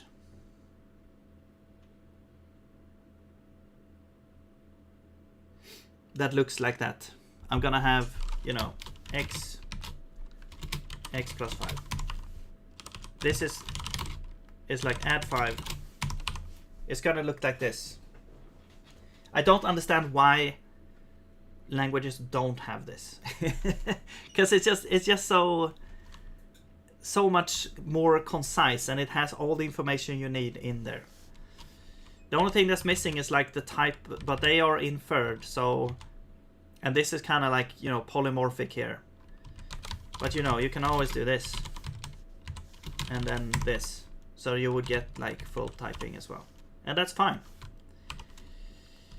Okay, anyway, let's continue here. So parsing the params and return. So now we know the field, so we can use the field name to be able to do this. How do we do this? Well, we're using a thing called union init, because this type is a union enum. So how do we create this type from the params? We're using a union init. If we're doing like a comp time with the fields and stuff. This would be client request. And then this would be field.name. And then we need some sort of int expression which will correspond to the inner type here. And what we do then is that we need to get the inner type. I'm just gonna say we have something called inner.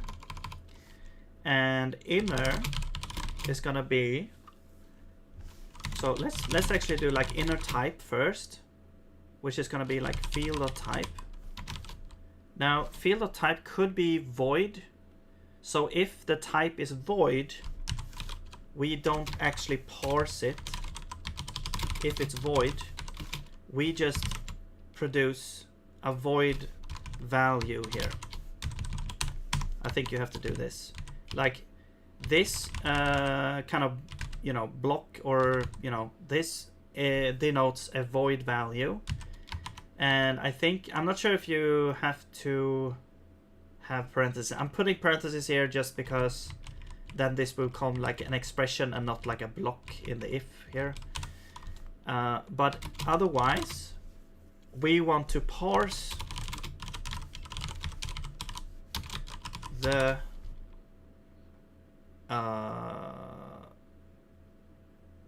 hang on.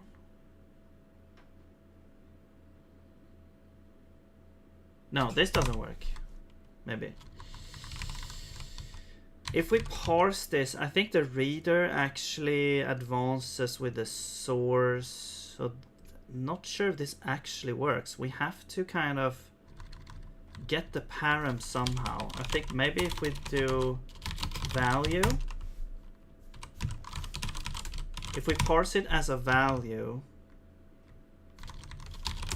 but then this is not a header, this is more like a client request. Poly, let's say. Polymorphic client request. So we parse it as a value, so that should be fine. Then this actually, let's just try do this. Let's just try do, so you can use a value as well. You can use inner parse from value, and instead of using like a the JSON reader.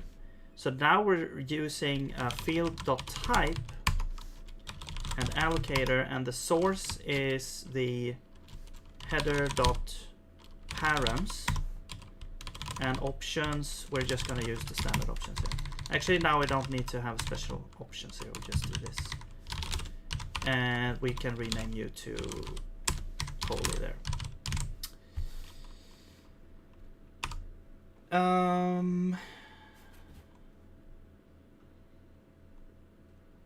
C23 is also kind of a bastard child. We're trying to copy the bad C++ lambdas and autos into C. Oh.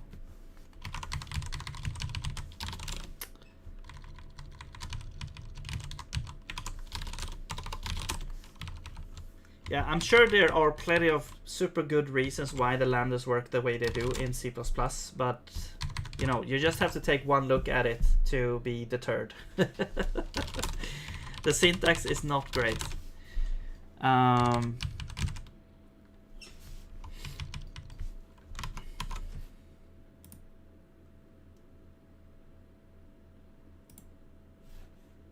Just use the first version of C. No. Alright, yeah. Just use, I don't know, Fortran, or I've never used Fortran. It would be interesting to see if you can actually do anything with that. Or whatever, like the actual, like first programming language that I've ever, like after assembly. What is this? Oh, wait, what? Okay, yeah. And we remove you. Whoops. Right. So now we're basically trying to match this string method to one of these. Okay. So that's what we're doing here. We're looping through all the fields and checking if the field name is equal to the method in the parsed value. Then once we have that, we know the type as well. So we can parse the inner, like the param, actually called it the params here. So we're parsing the params from the params like JSON value thing here, and we're parsing this type, right? And then we're creating the union in it. So we're creating the client request using the field name and the params as the inner type. So now we have, you know, everything here will be able to be parsed from a value or from a JSON string to this, and also it works with values as well. But now some of these needs further parsing. So also there's some issues here with inferred tag type. Okay, so let's do usize, just to keep things the same. Whoops.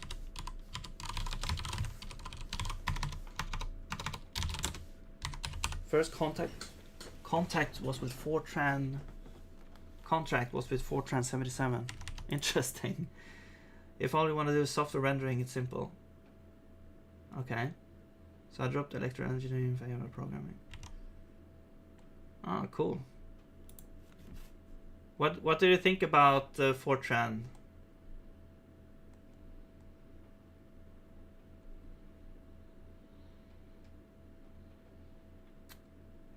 Yeah. I mean, I feel like Zig is also like C. It's like it just feels like you have the total control, you have total power, you can do whatever you want, and it's pretty easy to do. And I did show at one stream, I did show like how you could in C without the standard library, you can, you know, do a syscall with assembly to print to the screen or whatever. But that you wouldn't want to use that. You wouldn't want to do that. But you can if you want. I mean, it's the same in C.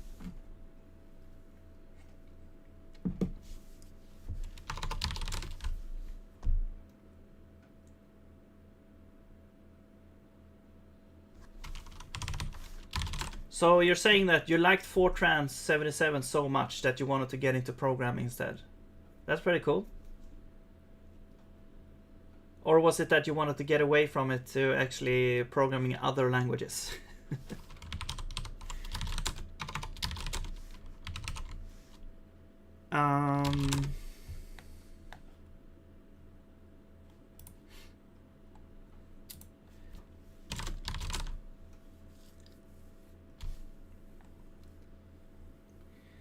Okay, I think, yeah, so now what we need to do is we need to look at all the types here that needs further like specialized parsing here. I think basically everything that's like a union enum, everything that's just a struct, it should just work automatically.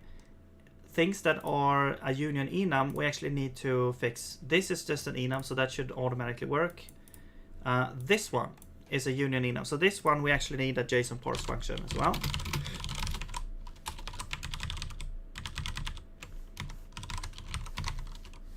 And this is a progress token,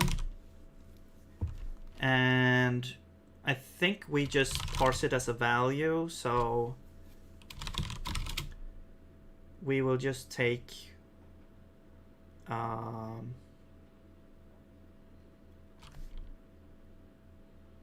we will just do like try inner parse standard JSON value,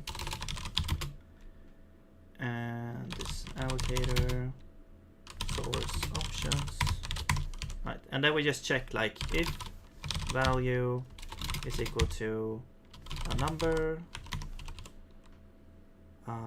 Actually, it's supposed to be like an integer, I guess, but well, I think we could do like switch on value.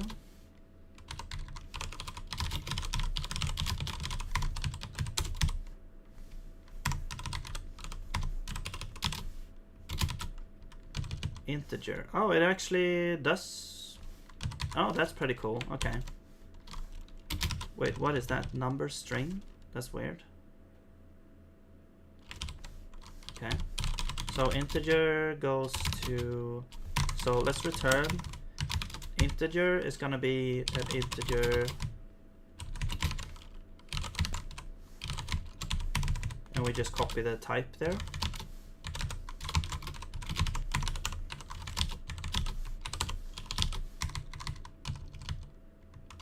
Why do we not get this type? Okay, well, whatever. No, wait, yes. Yeah, that's correct.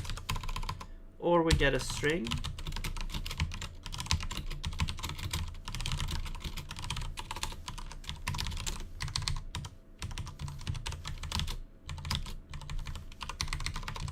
If we get anything else, we return some kind of JSON error.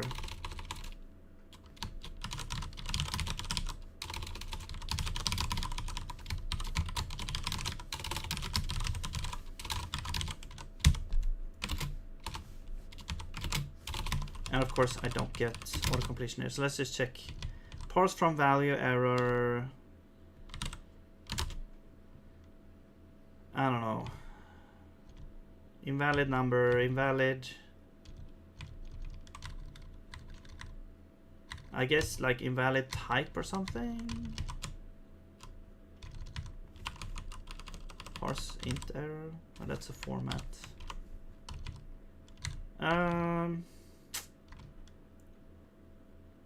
Invalid, duplicate, unknown field, like this.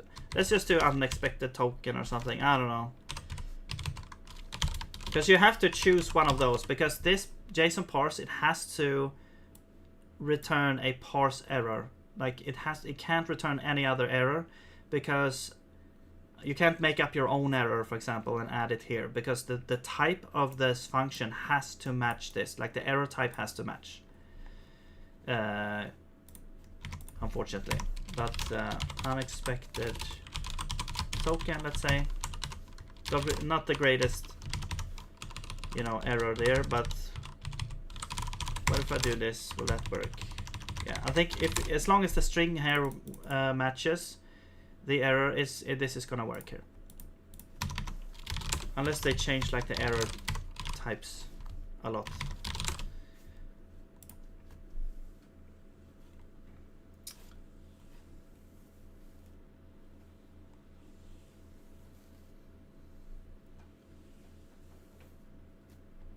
GNU has a Fortran 95 compiler. Oh, cool. I love the logic, but there's no shit. After I learned C, did my first project with good old times. Cool. All right, maybe I'll look into it. Like I love learning. Like I love looking at other like more languages and just learning more things. You can always, if nothing else, you can maybe take something from it. You know. Like Forth is such an interesting language to me, but I could never get into that kind of programming. But it is a really cool style of programming. Fortran programming used for as mechanical engineer. Okay, cool. So I guess, so is it used nowadays for anything? Like you have these, oftentimes these older programming languages get stuck in the, you know, that kind of world when you're working very close with hardware.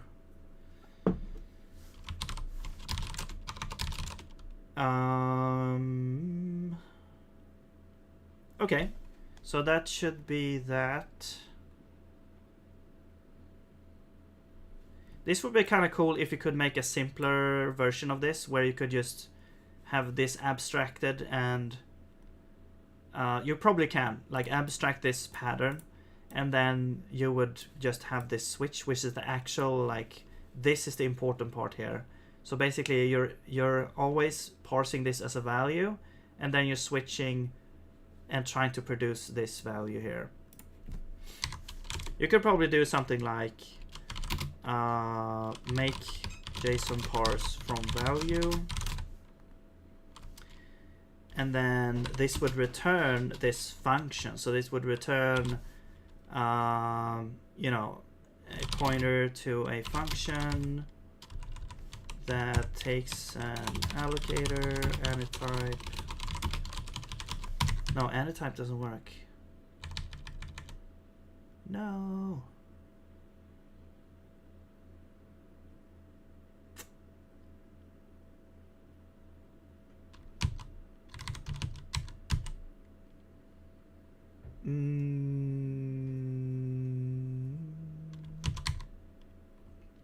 I mean, what if we yeah, no. Yeah, we return a type.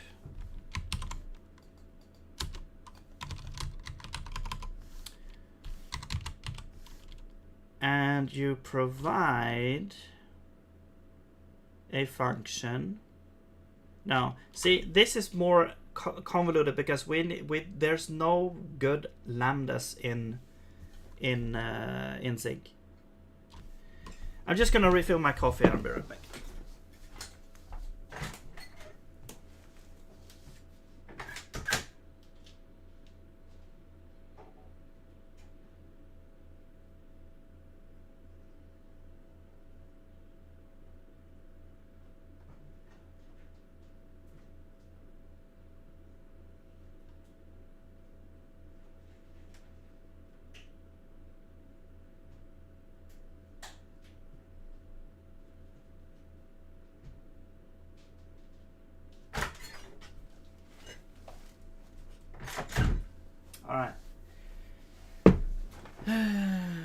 Let's forget about it. There's a way to do it, but I won't do it because it's just I don't want to do it.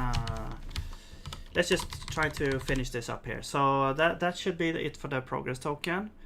Let's look for more union enum. So here we have another union enum. Now here what we do is we parse it as a value. We're gonna check if it has, if it's a, it should be an object.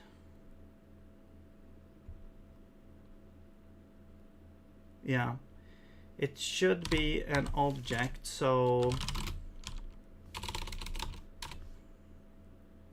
actually we have a function for that, expect object, but the error is, I'm not sure, the error is like invalid request. That doesn't work here, but we can we can actually catch it. So actually, let's do this and then catch,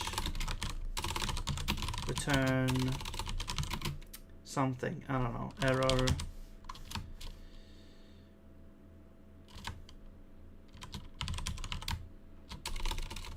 I'm just gonna do unexpected token again.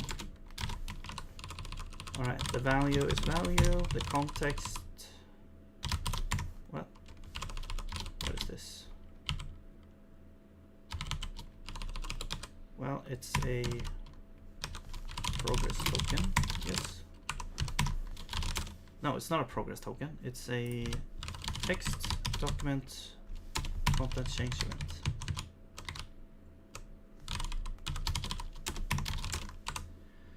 All right, so we got the object.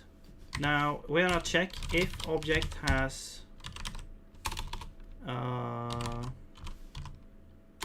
if it has range.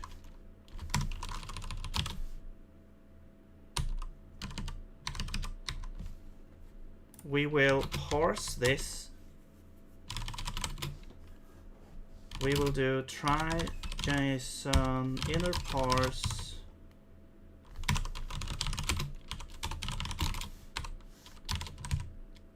We will parse this as this struct here. Let's actually grab this and do well, it can't be called range.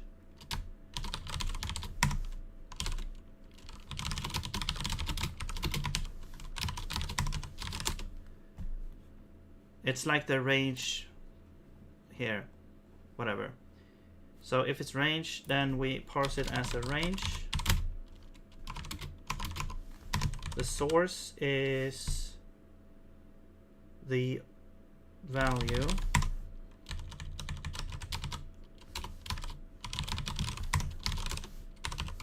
Okay, so now we should have a range. Then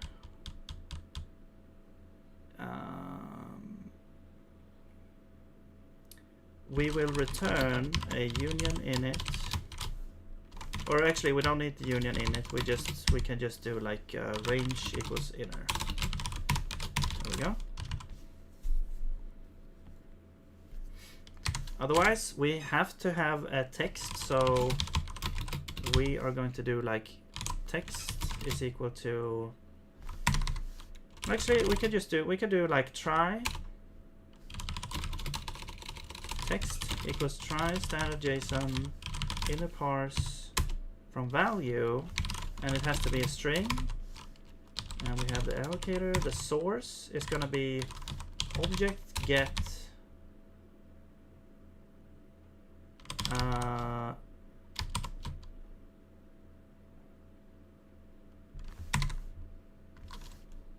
actually, you know what? We have to get the text first. Text value.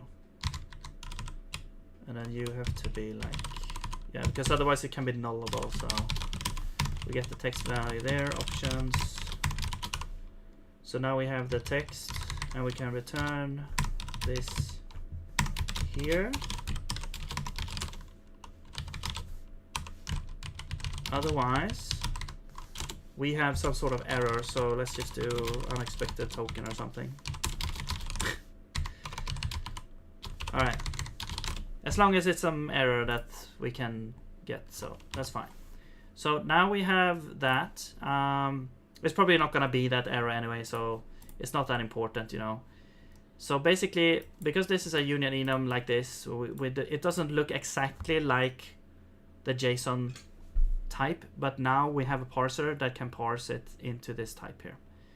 By looking at the value, like the JSON, like this dynamic value, and then we check, you know, if it's an object. And actually, you know what? We could parse it directly as an object, I think. Value, wait, no, object map. I think we can do this directly.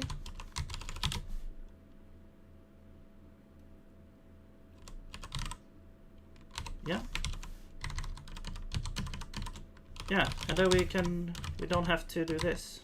There we go.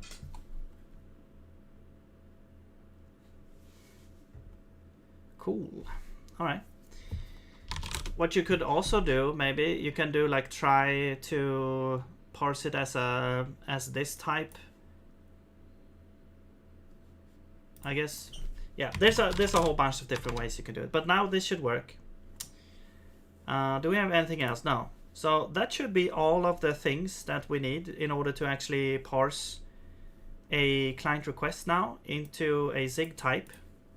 So let's see if we can now do that instead. So let's replace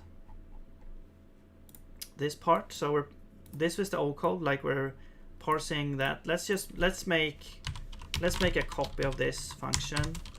I call it handle envelope 2. And instead of doing this, we will do request equals try, and then parse from slice, and the type will be a client request now.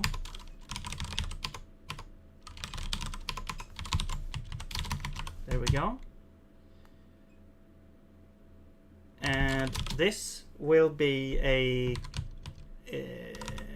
actually, yeah, this is parsed, and then the request is actually going to be parsed of value. But for some reason, this doesn't get the correct type. So this is actually a JSON parsed client request. There we go. So now this is the correct type. So at this point, we know that we have a valid request because we parsed it here. So we don't need to do any kind of checking for objects or whatever is going on here. So I would just remove this. We don't need to extract any method names or anything. Request ID. Wait, what the hell is this?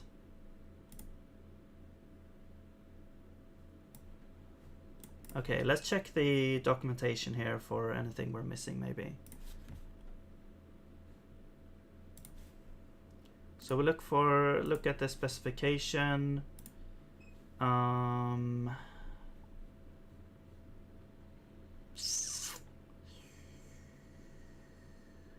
Where is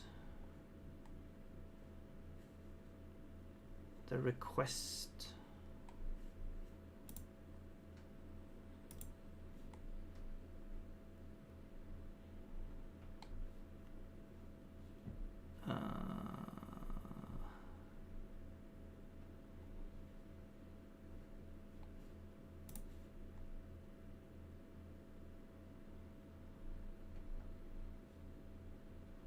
Request.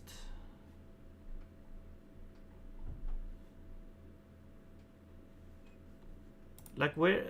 Okay, here we go. So header part, we have like content type, content length. I mean, I don't think we even read this stuff. The content length, I think we read maybe. Then we have the part. Blah blah blah. UTF-8. Yes. Okay. Here's the thing. So we have method params, and then we also have like JSON RPC and ID. So we should actually read these things. ID, I'm not sure what the ID is. Does it say here somewhere? I'm just skimming through here a little bit.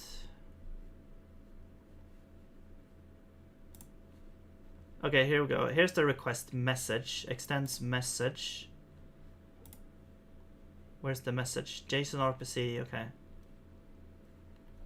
So it has the request ID. Is that so that you could like asynchronously respond to it or something? Right, you have to request back with the ID that you, okay. There we go. So we need to add ID and JSON RPC to the type.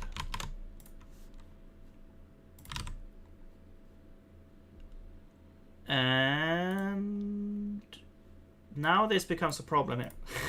Because right now we're like only embedding method and params here, with the method being the union enum and the params being this. What we could do though is we could change this. This will become This will become like the client request params or client request payload maybe. And then the client request is actually a struct that has like JSON RPC, which is a string. We have an ID, which can be this is like a string or an integer. We already have a thing like that, which is the progress token. So I think what we want to do is we want to change this type into a more generic type. So this would be like integer or string.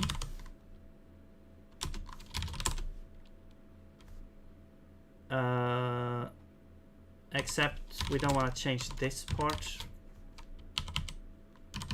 So I would just do this integer or string. And then this, the progress token. We're just gonna alias that. There we go.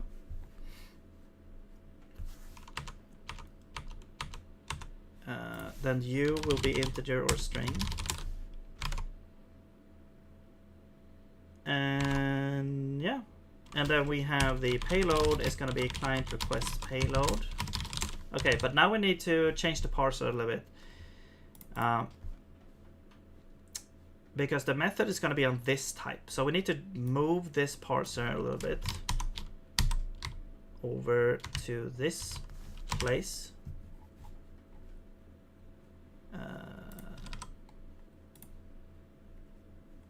And now this is going to produce a client request still. And we want to read JSON RPC.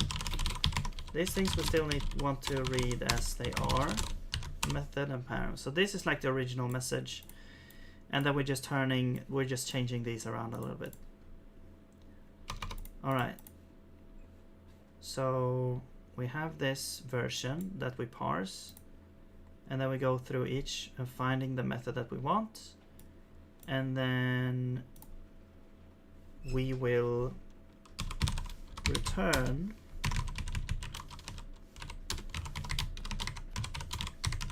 here, basically just copying this here. Let's see, ID equals toy ID. But here we have like payload is equal to that.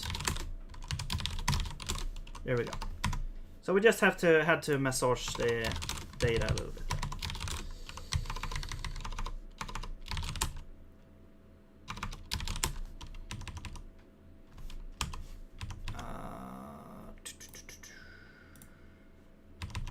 Let's see, what's this here? Use of undeclared value. Wait. We're trying to parse a range. This from the object. Yeah, this is going to be an object. Actually, this. Oh, this is a. No, this is not a value anymore. This is an object map. Do you understand this now? No, you don't. That's an object map.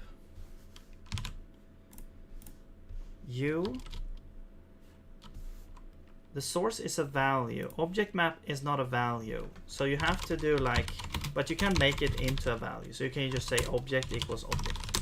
There we go. So that's the value.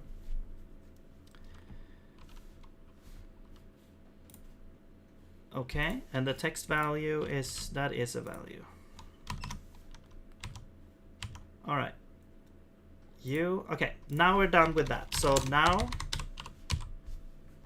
we are parsing not a payload, we're parsing a client request. Okay, now we have the ID. And we don't need to, wait, what the hell is this? Oh, we already have this. Okay, well, we're gonna change that, I guess.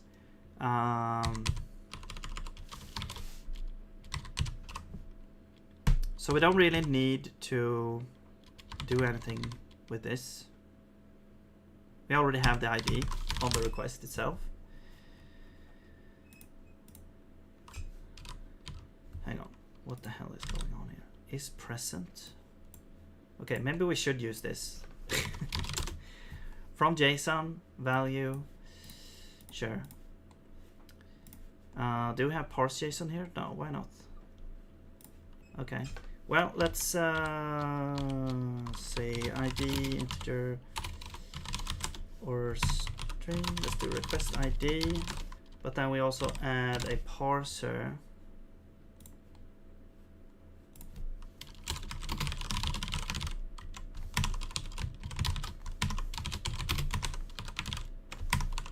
Wait.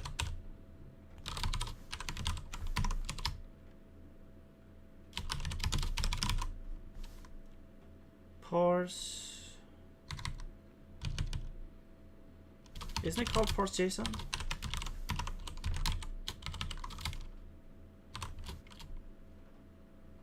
Or JSON parse? JSON parse. No? That's not the...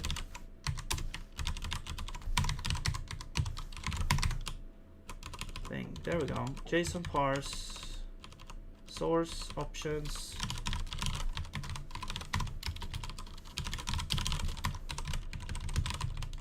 This is a request ID. There we go. You will just return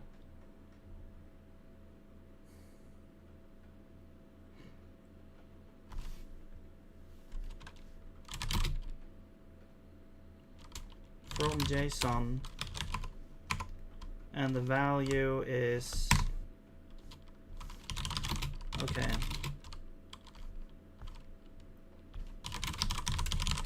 Inner parse. No, not from value.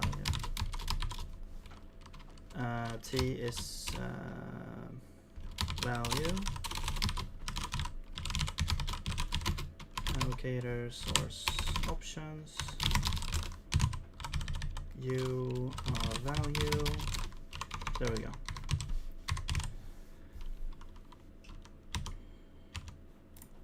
Okay, now we're reading this request ID. This request ID is now parsable by a JSON from any kind of source. There's also like JSON parse from value as well. Like if you have, like that's the value version of this. We'll see if we need to implement that. But now we don't need to do this here. Okay, so now instead of having all these if mem equals blah blah blah blah blah, we can do just switch on the request dot payload, and we will get all these. We will get like initialize,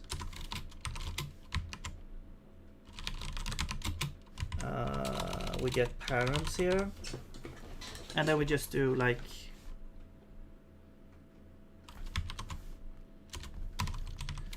why could this logic could be in here maybe.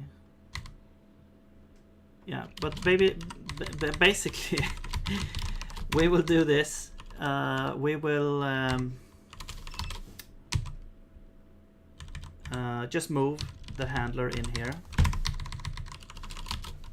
This will be like request ID present now instead. What does this mean? Yeah, I guess that's the same thing. Okay, and then we have like, actually, you know what? This is now request ID. There we go.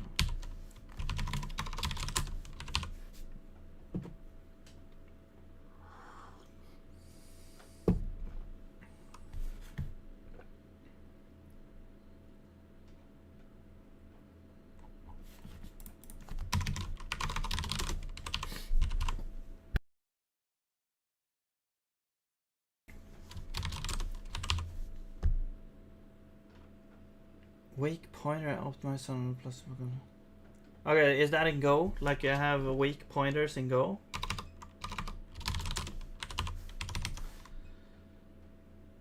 That's also an interesting area where you have like a garbage collected language, but then you also have some methods of kind of, because the whole point is like you don't have to worry about memory management, but then they introduce these kind of weak stuff. I think in even in JavaScript there's stuff like weak maps. Or wait, was it JavaScript or was it C#? Maybe it was C#. Maybe it's both actually. Use of undeclared identifier ID. Well, this is request ID. There we go. Yeah, and then we just do this now. So we have to do initialized params, and then this one just does this.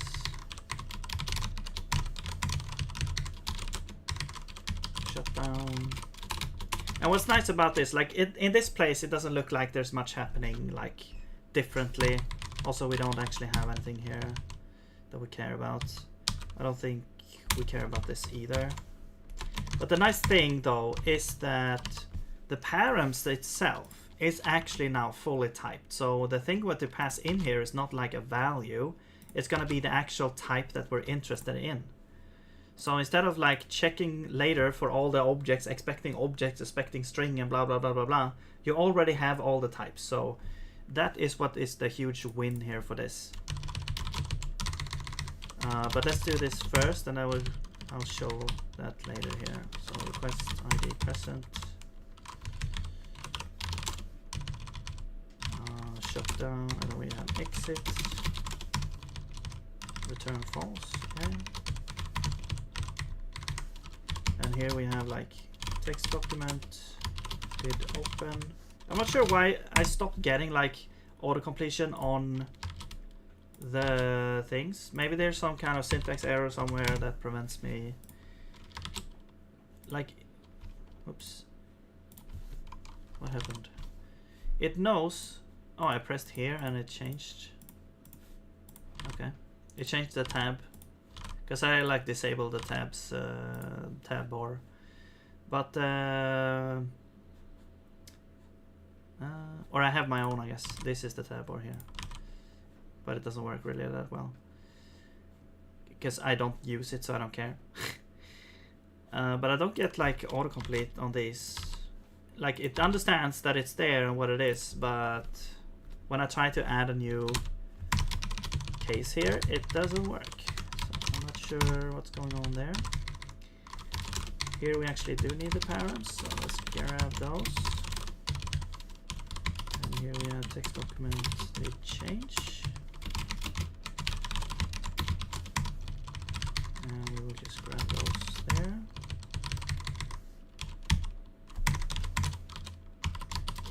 Text document did close.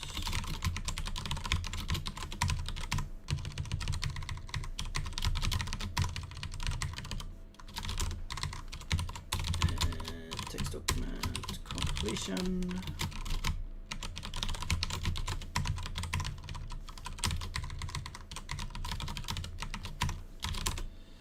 Here we actually need to change this and this. All right. Oh, here we have an OR, so we can do workspace, did change configuration, and then we just have a comma.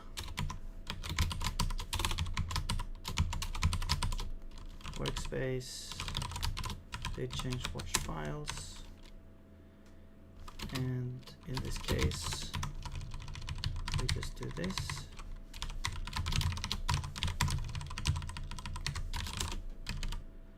All right, then we have cancel request.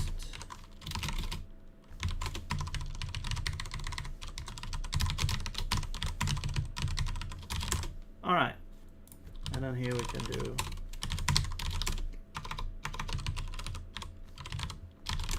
method not found. We also have, yeah, so that should be like method not supported. Then we can send this.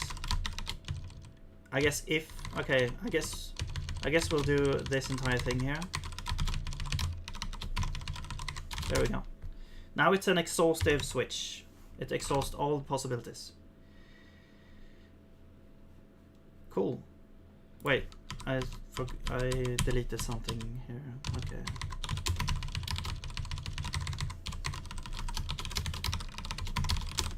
There we go. All right. Method. Okay, method is, let's do an inline. We don't care about the payload, we only need the tag. And then that's the tag name of the tag. There we go. Here's the same thing, except dropping notification for unknown method. Okay, so here we actually don't have this information. Maybe we actually want to store it in the request in that case if we want to, because yeah, so then what you could do is like, you can have like method actually stored here as well, and then we could just copy this over so we have the method as well here. There we go. So now we're actually storing the method. So instead of doing this, we could just say request.method. And here now we can remove the inline, and we can do, whoopsie daisies, we can do request.method, although, yeah, it's basically the same thing anyway. Oh yeah, poly.method, there we go. Okay. Actually, do we need to like deinitialize this? We're parsing it with inner parse. Do we need to take care of the things? I guess as long as we're using all the things, like the method is stored here. No, yeah, because it, no. Yeah. It's stored in our arena, so it doesn't matter. Like the JSON parser, like normally,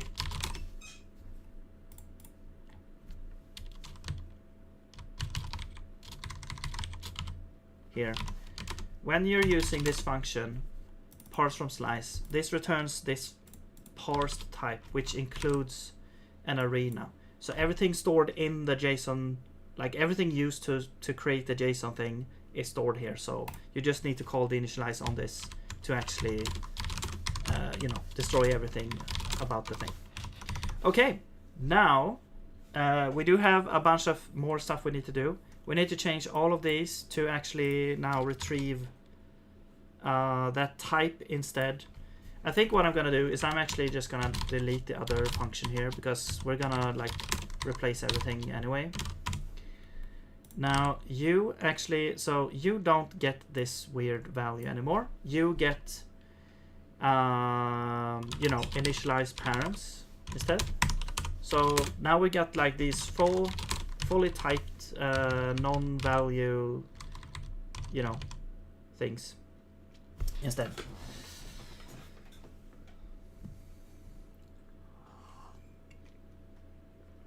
I haven't seen many people make a language and LSP at once. That's the power of AI. No, but yeah, the AI actually, I wanted to like make all the things. Like I wanted to make, you know, the scripting language, type checking, LSP, everything like, you know, all at once. And I thought that, hey, using AI, it should be pretty, you know, should be pretty easy. Just, you know, start to make it in Zig as well. I wanted to make it in Zig. It was more like an experiment, but then it turned out, hey, it works pretty well. So that's pretty cool. Arenas are OP, they're fast and easy to write. Yeah. I mean, albeit the arenas in Zig is actually pretty simple. Like they are, you have to kind of also know how to use them, because they are kind of bad for, like they're very good to just store one object that doesn't change very much or doesn't change at all, and then do away with it. It's a super easy way to deal with memory allocation. However, if you have an object that has like dynamic data that constantly like changes like you have a list that constantly changes stuff, then Arena is not actually pretty, it actually pretty bad at that, because of the way that Arena like frees up memory. If you have an Arena in Zig, this is the standard Arena in Zig I'm talking about, not arenas in general, but the standard Arena in Zig is basically, if you allocate some memory, let's say you allocate a block here, and then another block here, and then another block here, or something like this. When you free, let's say you free this block here, now the Arena is still like, it still has this this length here, it still has this gap, it has a gap now.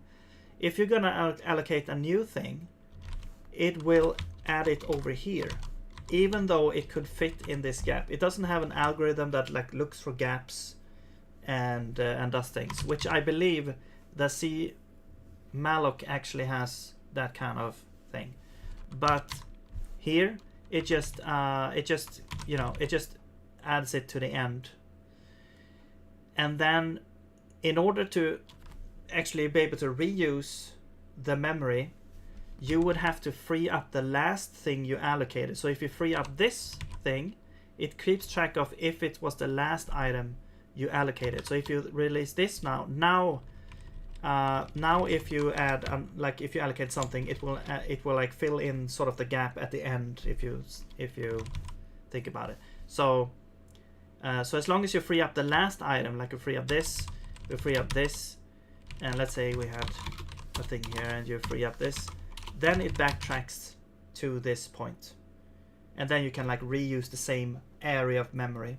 But if you like if you do this, and then you do like, yeah, I do this, and then you free up, let's say, all of these, then it still uses all of this memory, and you can't get it, well, you can't get it back if you free this.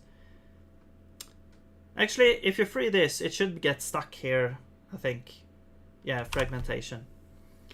So so it's not good for like constantly, you know, freeing, like out of order freeing and allocating. As long as you're freeing, you can have, if you append and free at the same, in the same order, then it could work, but there's a like a risk there you have to think about. And actually I encountered that in when I tried to use an Arena in my game, I think, but I quickly ran out of memory because each frame I deallocated in the wrong order. So I had to change the order of deallocations, and then it didn't run out of memory.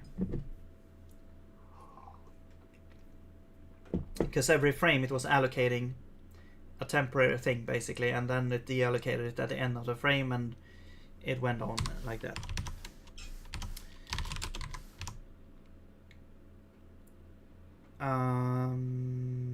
Yeah, so let's see. No field name. Okay, what's happening here? Okay, yeah, so so now we get this parent's value. Instead of expecting an object, you know, we know that it's this, so we don't have to do this. What is happening here? Roots.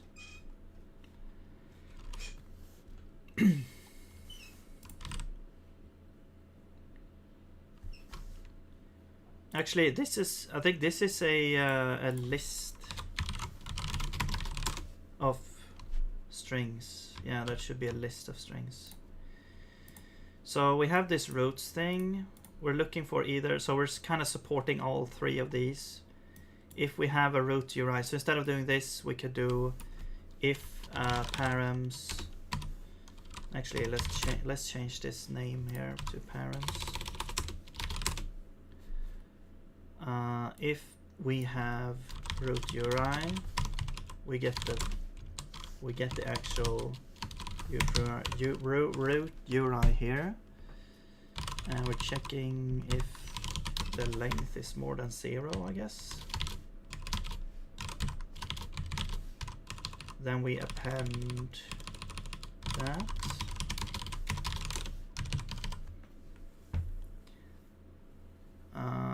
If the roots is 0, we look for the root path. Okay, So now we can just say dot roots path instead, or root path, yes, root path.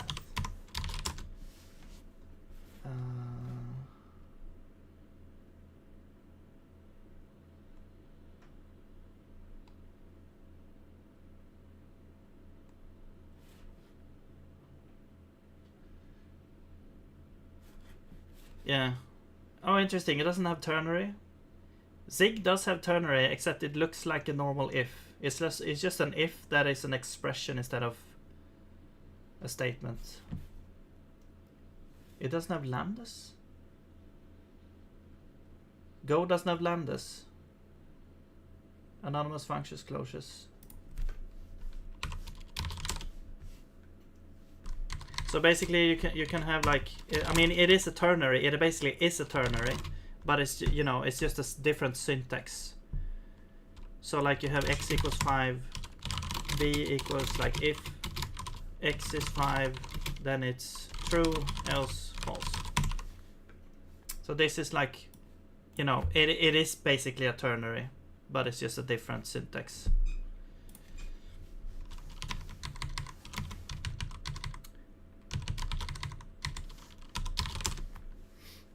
It has closures, okay. I tried Go a little bit, but it was a while ago, so I don't remember much. I remember getting tripped up by the, like, reading a little bit about what are they called, like the, not chains, or like the Go routines, where you would listen to some kind of event or something. I don't remember. Like how you would know, like how you would communicate between the caller and the callee, basically, if you call it with the Go routine thing, or whatever it's called. Okay, we don't need to check if it's a string. We can check the length.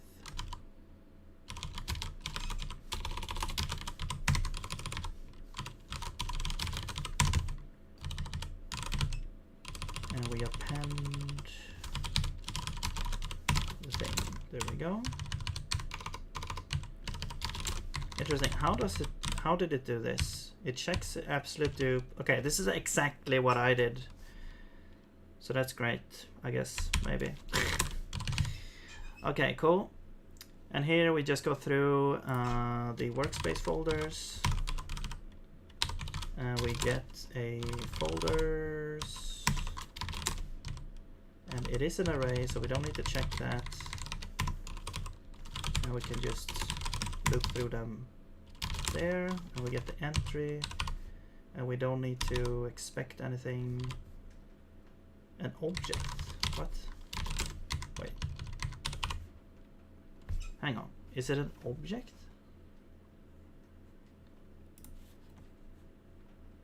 Hang on. Lifecycle, initialize.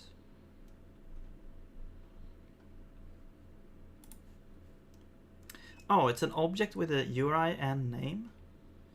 Interesting. Okay, so this is different.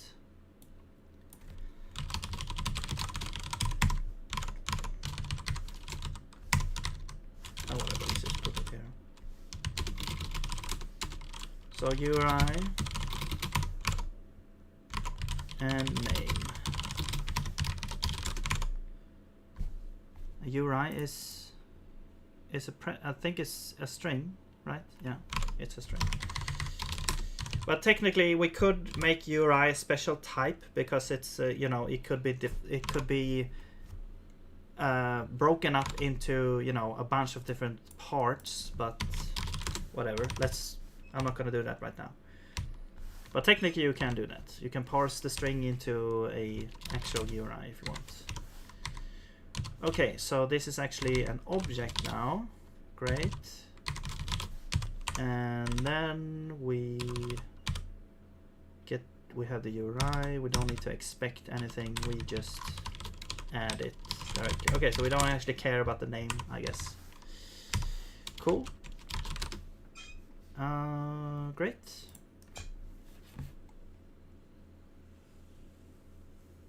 Kind of similar to Python. Sum is a function. Yeah, so it's an anonymous function. I guess you would say, you like calling lambdas, like, I would say like anonymous functions and lambdas are kind of the same thing to me. It's just that I guess when you say lambda, you're kind of implying that you have this different like shorthand syntax.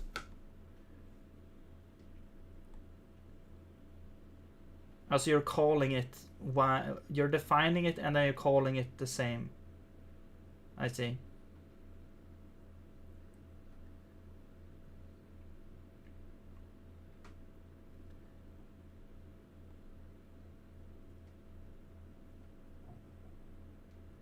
If you use variables from the enclosing scope, it becomes a closure. Yeah, and you can return closures from functions. Example, they call generator functions.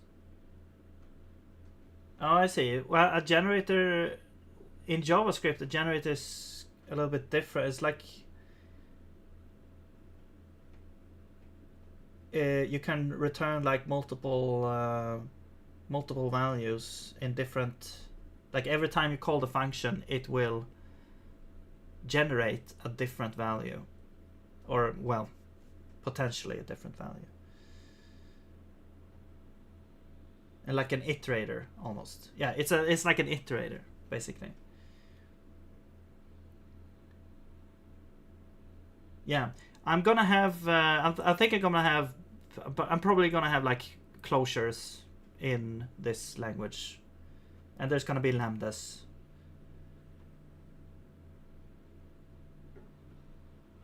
Yeah, or anonymous functions or whatever.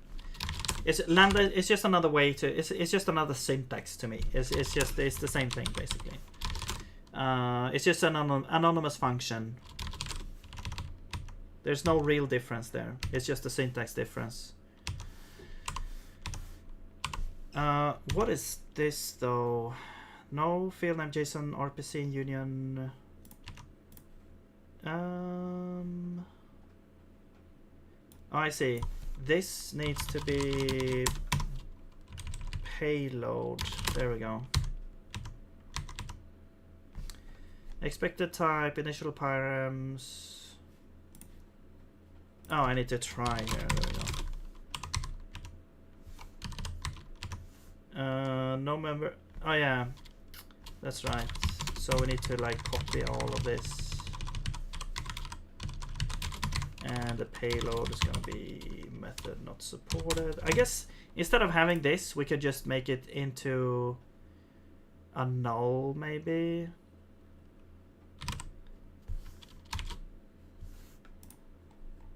Yeah, let's just do that instead. This is kind of weird. Like, we'll just set this to null. And then you will be optional. And then here we will get the payload is request.payload, or else we will do this part.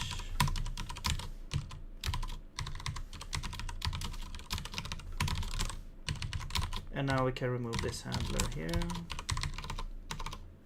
All right, so we're just checking, okay, if we have a payload, then it's fine. If we don't have a payload, we send method not found. It shadows that. Okay. Let's change this to like envelope payload.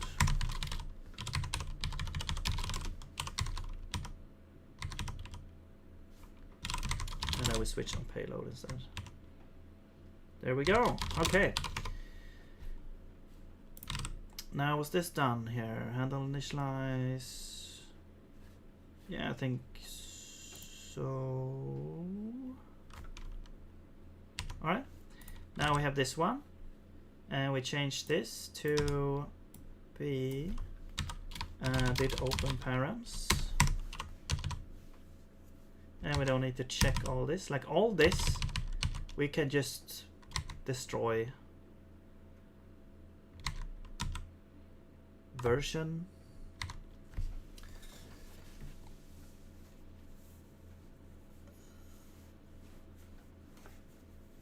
mean, yeah, it depends also. Like if you're saying anonymous function, an anonymous function could also have a closure. I mean, there's no, to me, there's no real difference unless there's like, I don't know, I don't know the official, you know, lingo there, but it just feels interchangeable to me. The variable is captured, like, because in my mind, like both an anonymous function and a lambda could both have closures. The variables captures become state and are stored along with the code of the anonymous function. Yeah. Yeah, I know what a closure is. It's just, I think that, I mean, to me, both of them could potentially have closures. So they feel like the same kind of thing.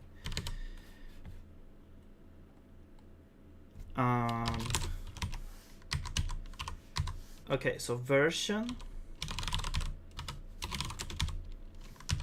is a use size. So is this optional according to the specification?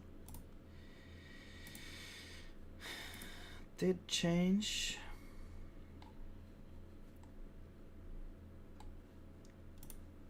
No, it's not optional. Why would this be optional? Maybe it's like optional in an older version or something. But according to the specification, this should not be optional. I'm just gonna assume that it's not optional. It's probably safer to just assume that it could be optional. Yeah, I guess whatever. Let's just... So let's just do like version equals this or else 0, I guess. There we go.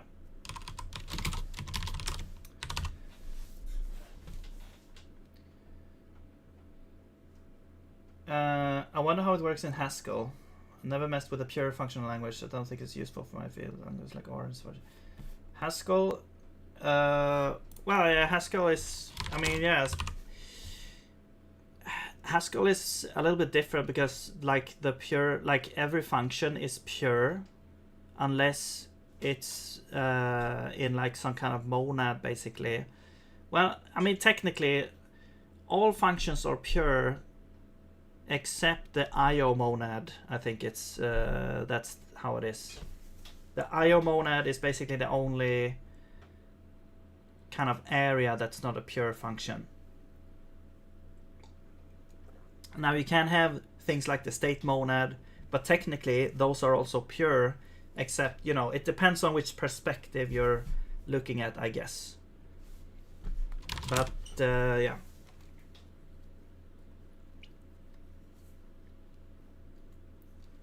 Like if you're looking at a perspective of looking at a bunch of statements that can, every time you call a function, it should yield the same result. That's like kind of like a pure function. But if you have a state monad and you call a thing several times, then it's not the same result. Except it kind of is, because the context, it depends on the state that was before. So it's pure in that sense. If you include the context in which it was executed, then it's pure, so to speak. But it doesn't. But if you remove that context, and then it's not pure anymore. And pure just means it's like, you know, it's like a mathematical function where, you know, f of x equals, or x equals 2. So then you can't change x to anything else. You know, couldn't imagine coding in an app like that. Yeah, you have to learn how to do it. That's the thing. It's like when I learned Haskell the first time, I have to, because I came from like C++, I had to like rewire my whole brain, it almost felt like, in order to understand how to, because, you know, you're trying to use loops and you know, states and everything, but it doesn't exist, so you have to do things differently. But it does work. I mean, I did a stream where I did like a little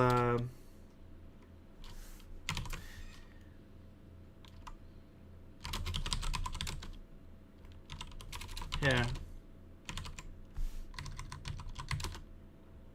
I did this.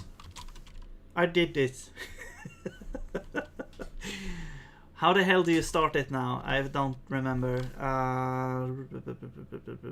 Was it like stack or cabal run or something? Oh shit. Okay, here we go. I did this in Haskell. It's like a shoot 'em up, a turn-based shoot 'em up, or yeah, vertical shoot 'em up here.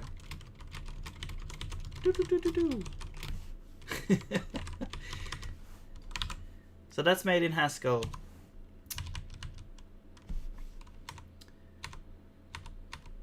Here's some Haskell code. How many lines? 200 lines of code in this one. Then we have a little library here with 137 lines. I mean, it's not optimized or anything like that. And I did like a vector number thing.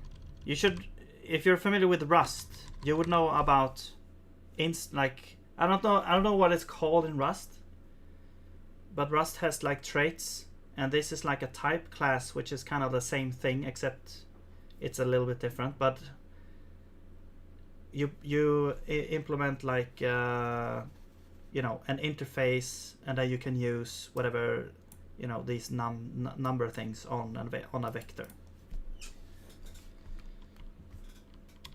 I don't have a good opinion on Rust because I don't. I've never tried to like use it like for real. I just know that I tried to use it once. I tried to build a web server once, but I failed because I didn't understand the rules of the language.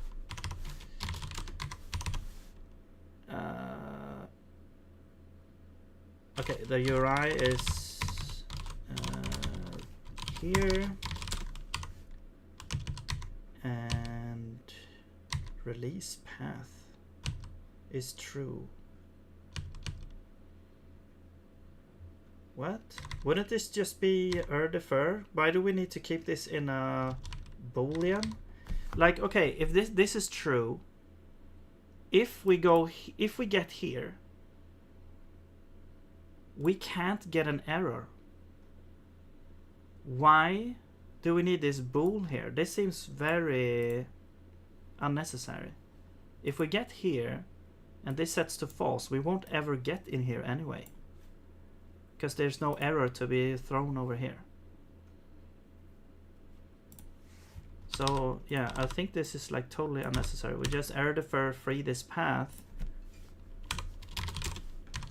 if something goes wrong here. You're debating if you should rewrite program in Rust rather than Go, but no, very good UI library in Go, because I know it's already... Okay, Rust is a more serious language. Yeah, it feels like that. It feels like if you're gonna do something in Rust, it feels like it's like very... It could be very... pretentious. No, but yeah. Params, text document. There we go. Text. Alright. Version I64. Why is it an I64? That doesn't make sense. That does not make sense. I64. Maybe we should have a special type for the version, like document version. Do we have that? No, we don't. So let's just make it.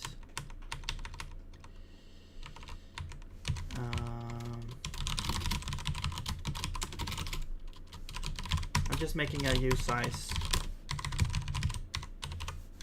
Maybe a U, like if it's an I64, a U32 would be this, fill the same purpose anyway.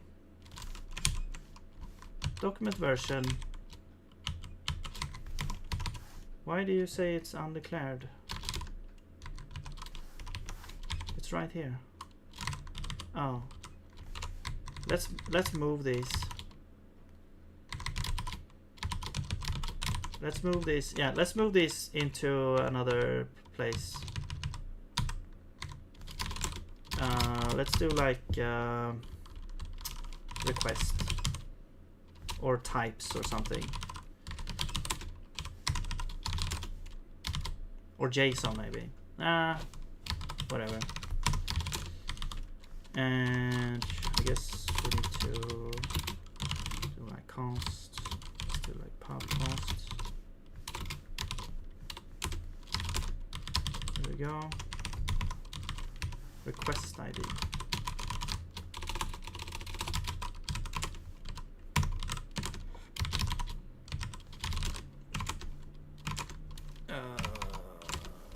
Yeah, let's put that. Well, let's put it. Actually, let's put it down here.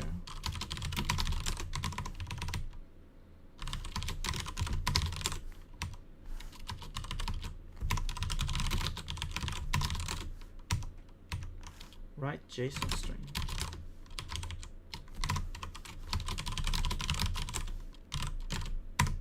Oh.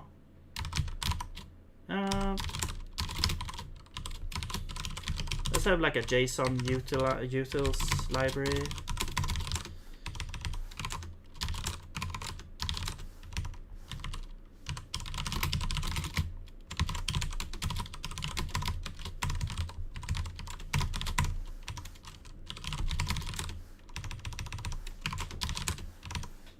All right.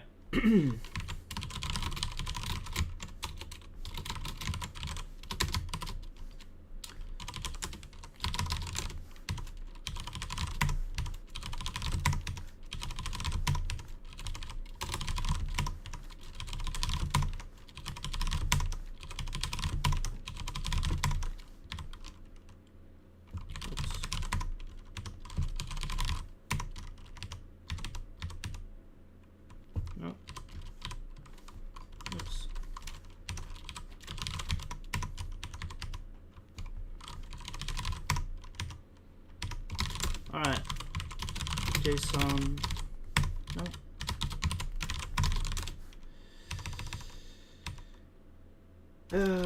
JSON.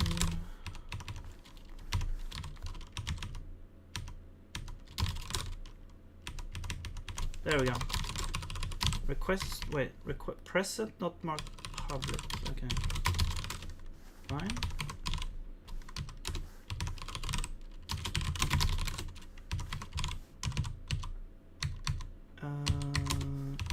All right.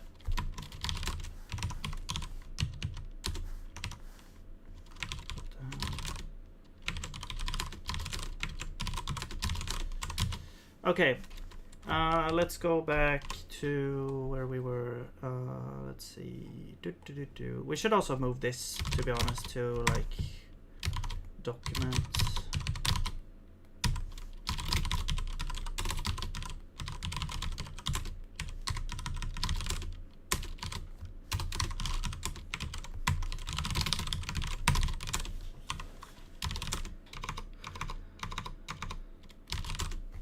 Making an OpenGL render with Rust was so slow to compile. Okay, Go is also slow.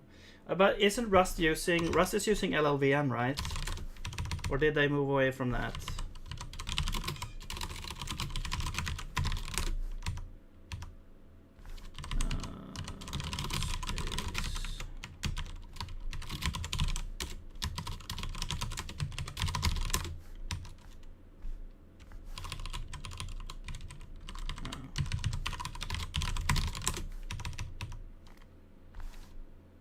Symbols.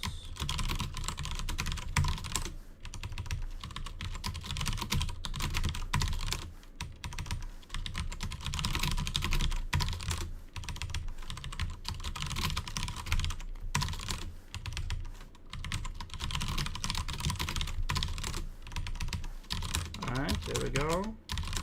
Back here, we're gonna do documents.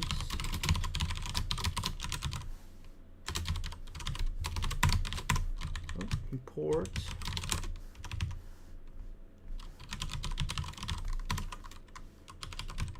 Let's call this, I guess, that, so we can avoid, you know, if we have something called document.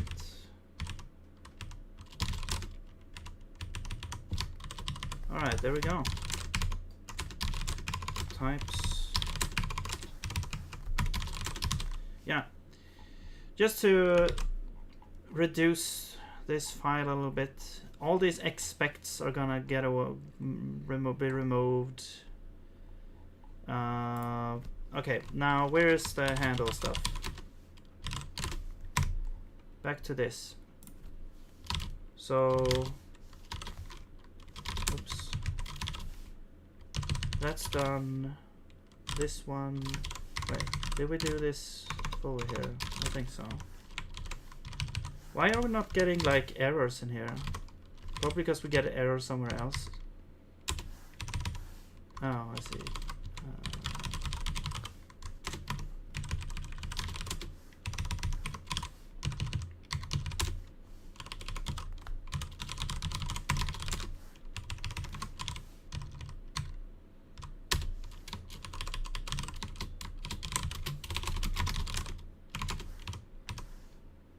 Init not markup.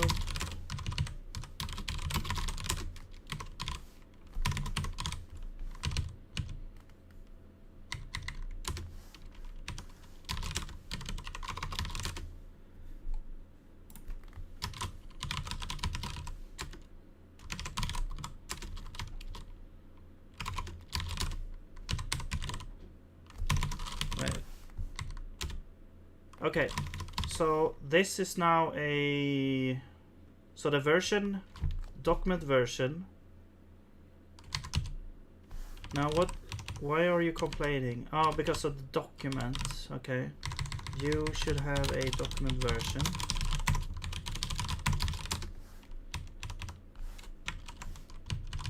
And then you should be a document version.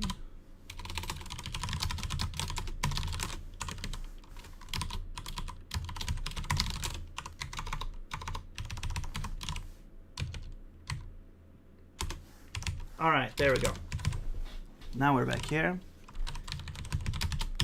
You are a did change params. Oh, types.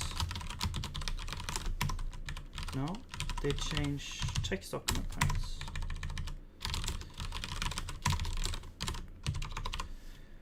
Okay.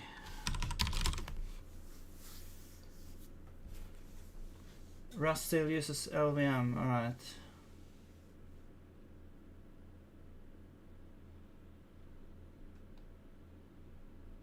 Goes pretty fast using few factors, compiles from a few milliseconds. Oh, nice. Go slow if you need to compile huge C dependencies, right.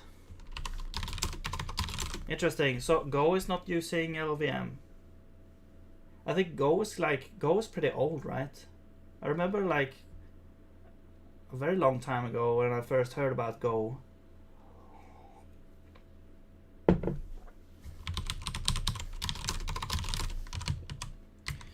Alright, so text document, we have a object field.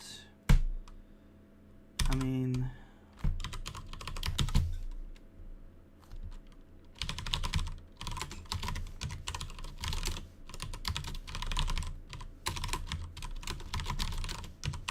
version.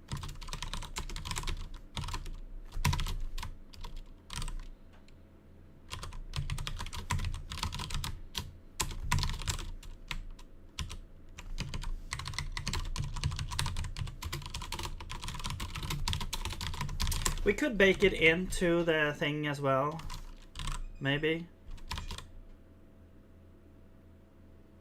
I don't know. We're yet to see if everything here works though, but content changes.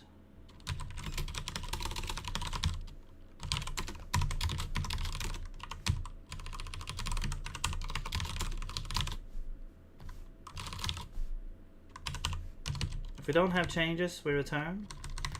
Let's just check that first then.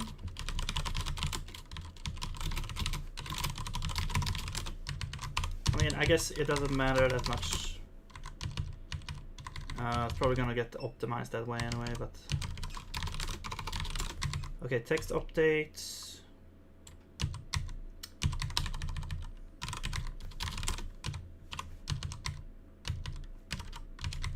Here.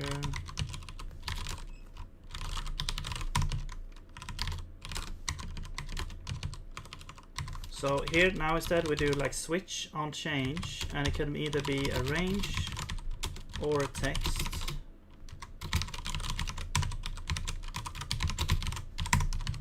And if it's a range, oops, no, we do this. If it's text, we do this.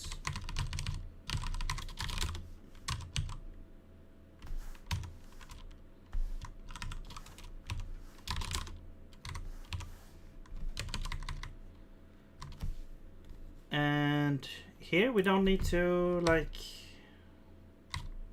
do much. This range could actually just be, I mean, yeah, we really have this text update. We have this already, so we could just, this type, we could just change this into, you know, types dot change. Is it this one? No. What is it called? Did change content change is this one. We could just use this directly here because it's basically the same thing, and we can just remove this, except we do want to have this function, and let's move that into location here. Wait, change event.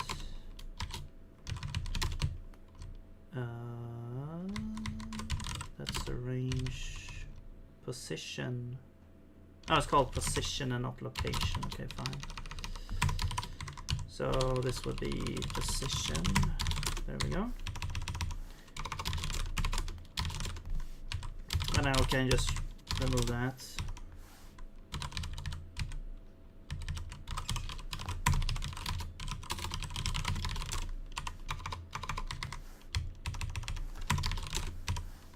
Okay, so we go back here, and we don't actually need to,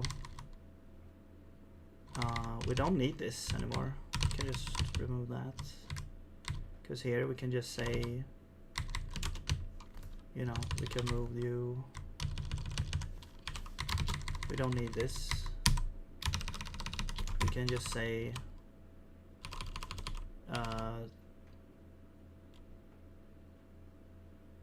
update. No, wait, what are we doing for each change? Oh no, yeah, that's right.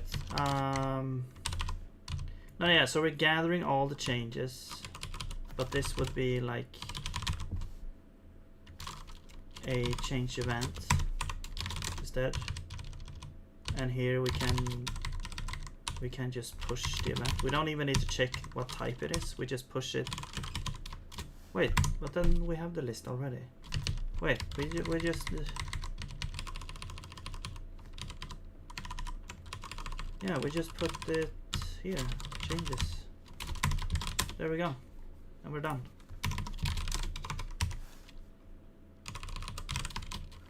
Oops.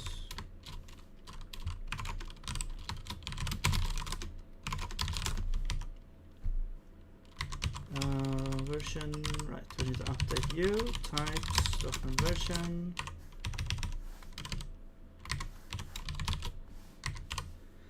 Okay, now, right, text update. So let's call this like events, maybe events, and this would be event, switch event, yes, text or arrange. You have what? Range dot range start found index.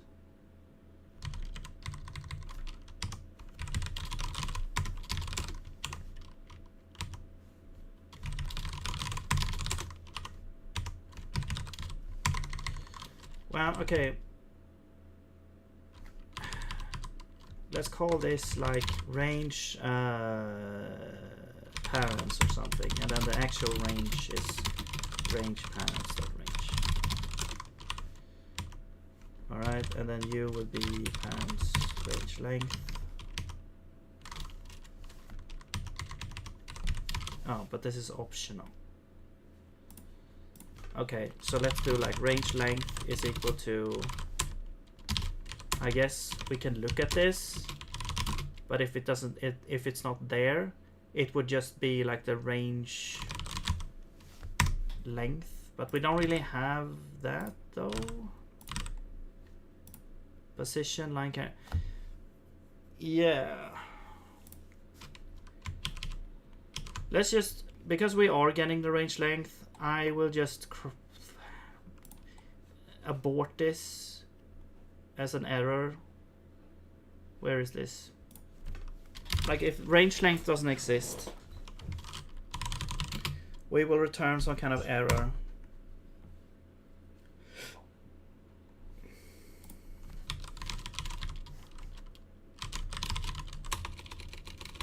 Range length not defined.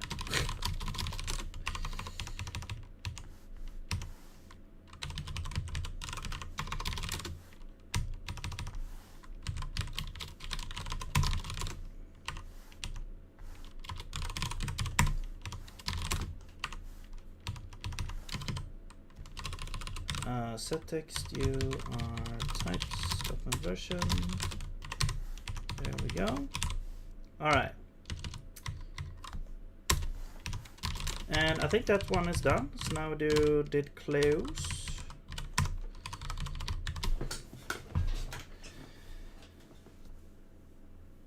You will take a lot of time. Okay.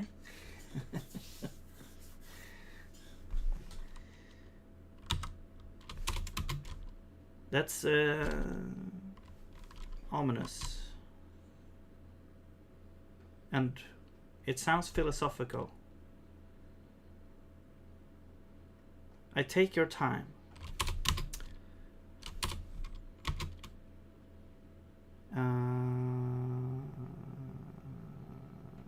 Types handle did close. No, did close params. There we go. Right, so move that. Text document URI. So this would just be like params text document URI. There we go.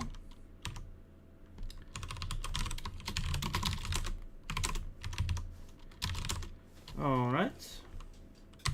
Now we're on completion.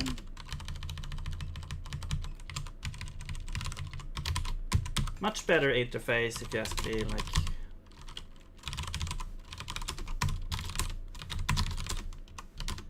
So we don't have to do all this crap, like all this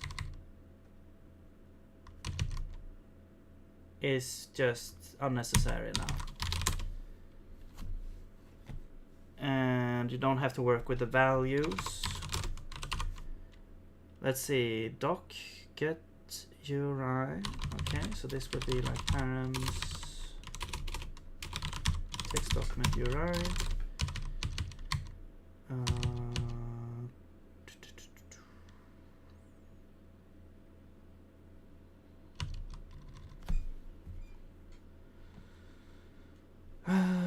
Text slice. Now this is also interesting, like null. We set this to null here. If we have on path, if we have fallback text. Unless we're using this nullable, like optional value somewhere else, you can actually get away with setting this to an empty string. Because then if the allocator frees an empty string, it looks at the length, and if the length is 0, then it doesn't do anything. So you can actually do this instead, and then you don't have to check if it exists. You can just free it directly.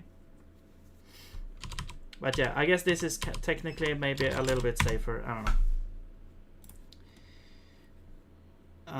Text slice equals existing if doc.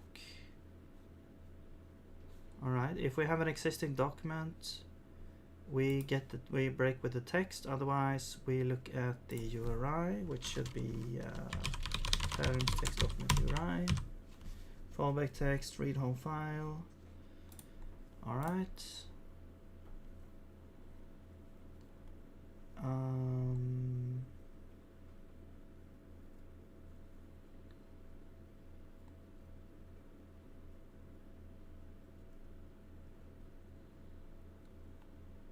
Like line index, line value is less than 0. So okay, let's get the line value, which would be like params. Is it position 9?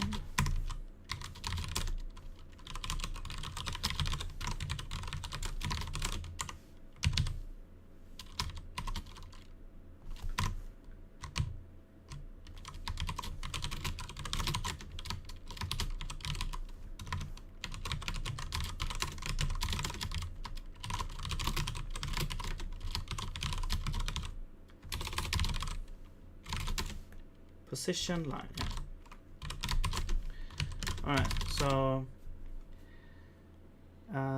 so that should be good. Text slice. Okay, I forgot.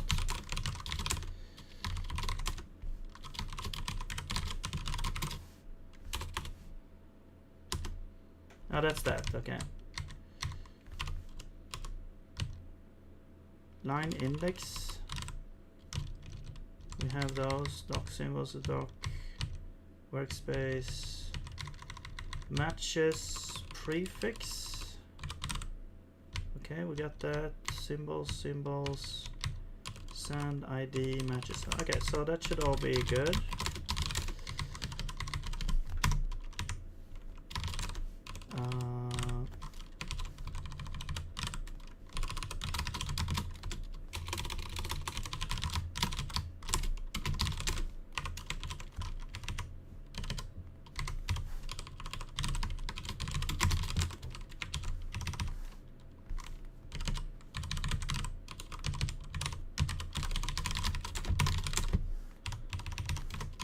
All right. Wait, is that it? No, that can't be it. That cannot be it. I don't think. Oh, maybe it is. There was no more handlers. Okay, so we converted all the handlers. Okay. Now we have some weird stuff happening here. So let's do like git reference trace.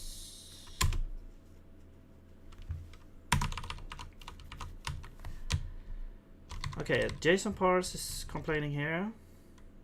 Types 27.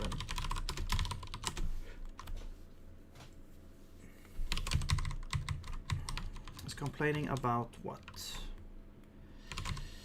F64 cannot represent integer value. What the? Okay. Max int of t. We're trying to parse a type of this, and somewhere along the line F64 cannot represent integer value. What is going on here? So there's something weird going on with the types. Is it an unsupported type or something? Okay, so we'll go into JSON, static,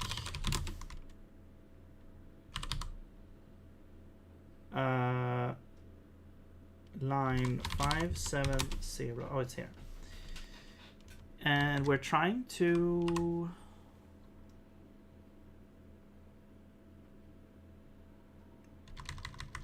not sure what we're trying to do actually. Parse. So the source is a value, right? So the source is a value, I think. But this is weird. We're not actually trying to run this code, so I'm not sure What is going on here? F64 cannot represent integer value.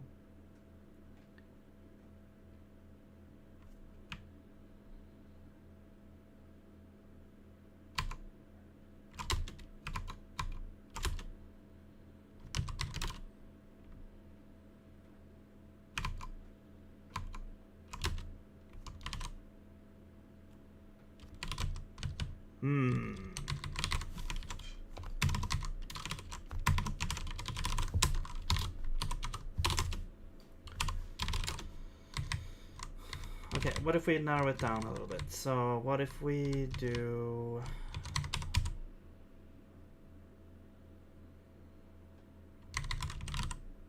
Or is it this one maybe? I64. Let's change this to a usize. It feels weird if this is the error, but no, it's not. Unable to parse into type. Wait, void. No, that's a different error.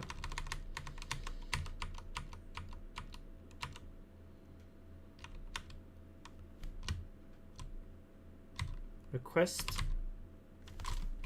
Oh, hang on.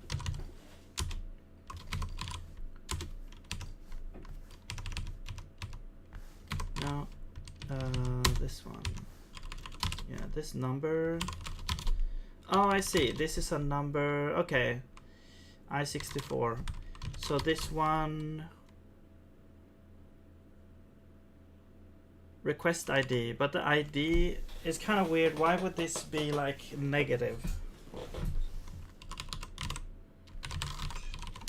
Whatever.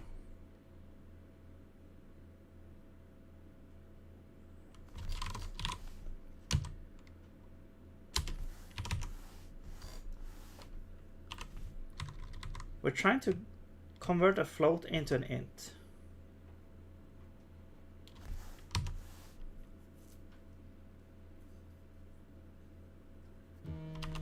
Ah, 1 second, I'm getting a call.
Alright, time is running out here. I have to go pretty soon. Maybe 10 minutes or something. Let's see if we can fix this though.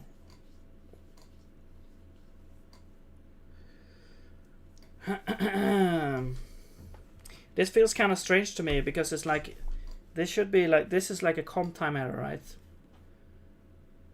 It feels weird that we get this error. The error we get is actually from this function. We get reported here.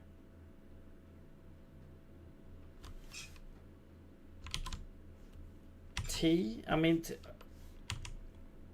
is an F64. So why would we even try to run this? Like, because we're switching on T, right? t is an integer, how does type F64 come into play here? Unless this is an F64. Okay, I see.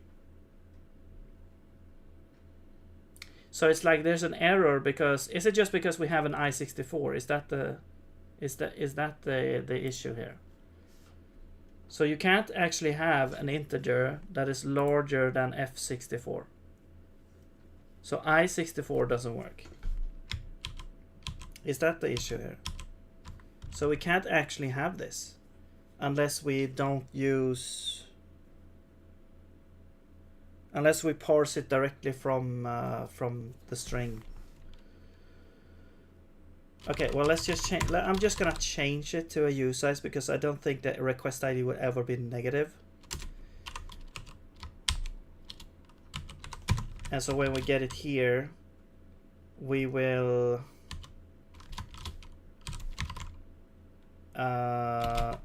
just do like an int cast. Converts integer to another integer while keeping the same numerical value. Return type. Attempted to convert a number which is out of range. Destination. Okay, well, what about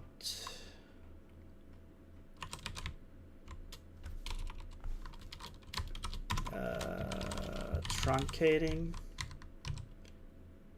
Truncates bits from integer type, resulting in a smaller same size integer type. Yeah, sure. Let's just truncate it. But if it's like a smaller, like if it's not the signed value, will it be the same? Or I mean, yeah, is there like the endianness or whatever? The function always truncates the significant bits of the integer regardless of endianness. Calling truncated number out of range is well defined in working code. Okay, I guess we'll trust in the Zig gods.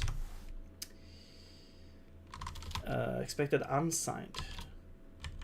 Oh, okay. Well, let's. How do you remove the signed thing?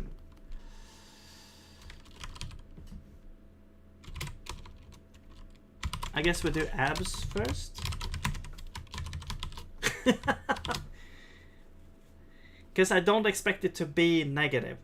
So if it's negative, I'm just gonna, well, actually, let's do like if this is less than 0, then we just say 0, otherwise we do no. And then we can cast it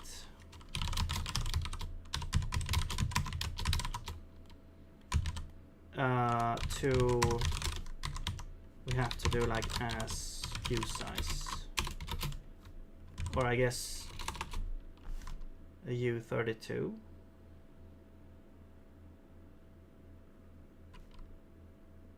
Actually, we can just cast it in that case. We can cast it because now it's like it should fit there. Yeah.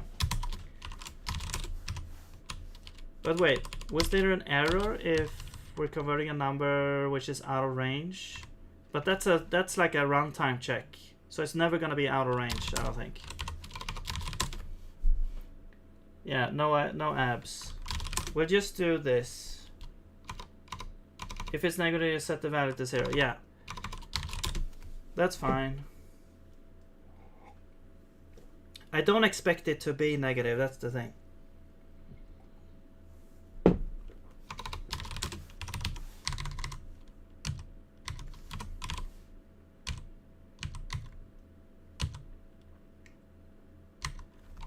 Man, we still get this error. Oh my god.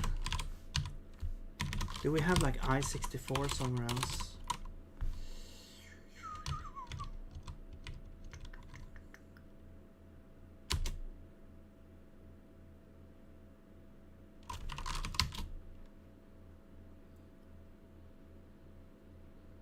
Parse JSON int. Oops. Let's see. Unable to parse int type void. Okay, let's fix that real quick. That should be pretty easy, I think.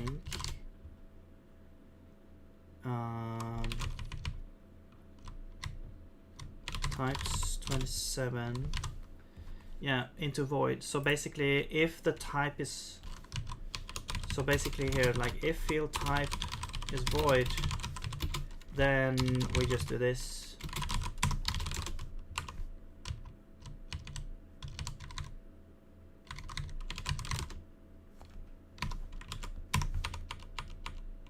Yeah, that got rid of that.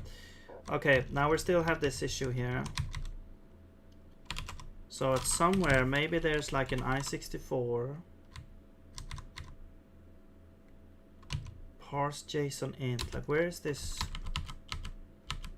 No, I don't think we do this anymore. Yeah, these functions we can just remove now.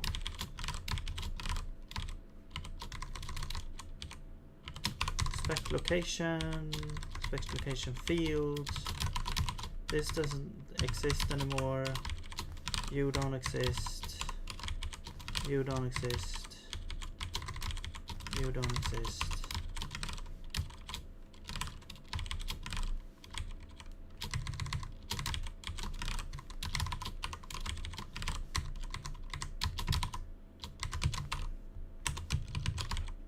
Extract prefix. Okay, fine. Write LSP range. Read line. Alright. Okay, we still have this issue here. Secompast fast, which I like.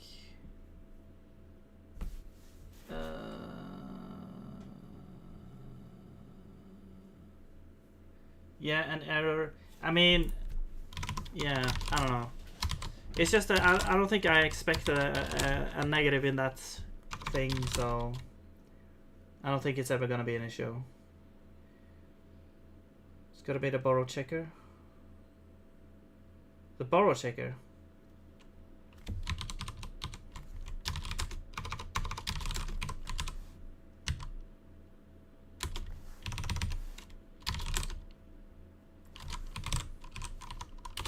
Do we have any I64s? We have one here, but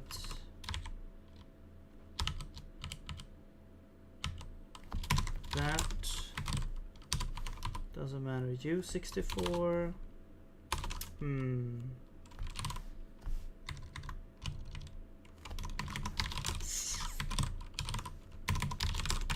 I don't understand where this is coming from. What if we...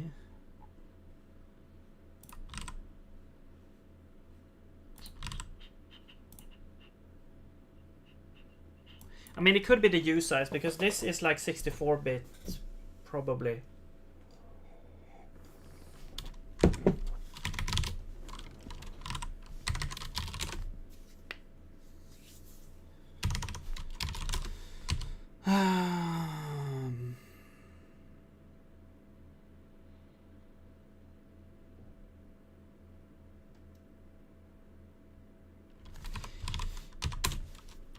Okay, so we want a T, which should be an int, yeah, because we are looking at type info int here, right?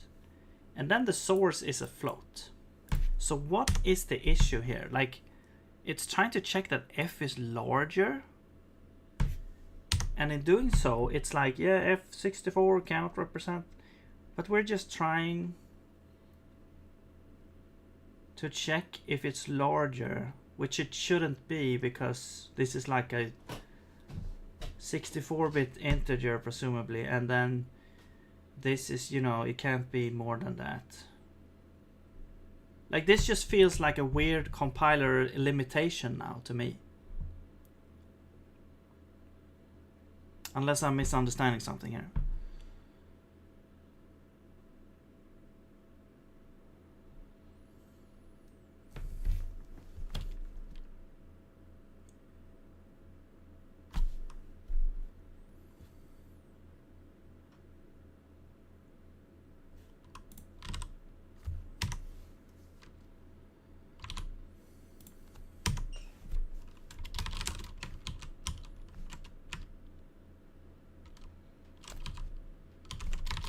Okay, let's try and see.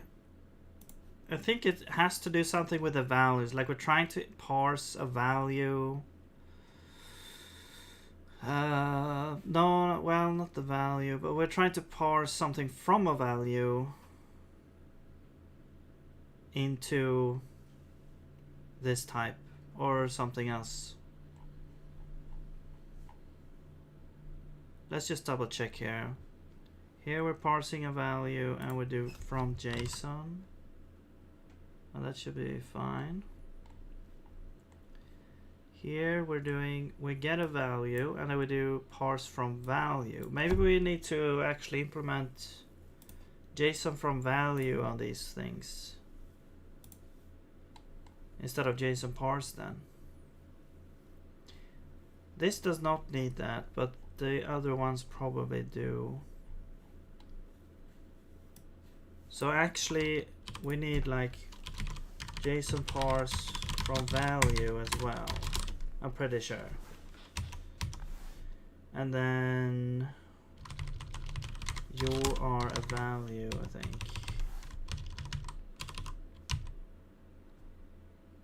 But then we parse, then we have the value already, so we can do source.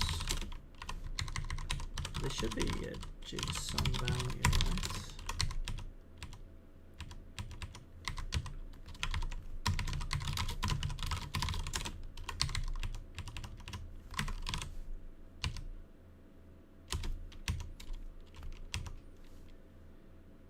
No member name next error.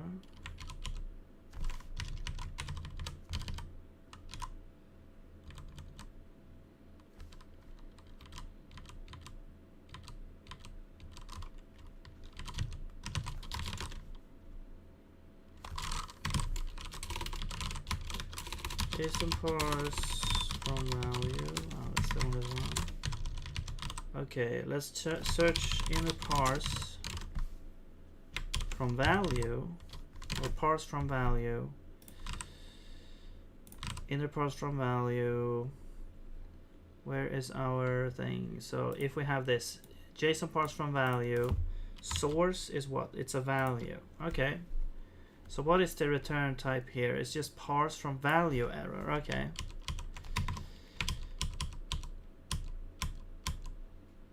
So this would be like parse from value error, and you are a JSON value, and then we just do that.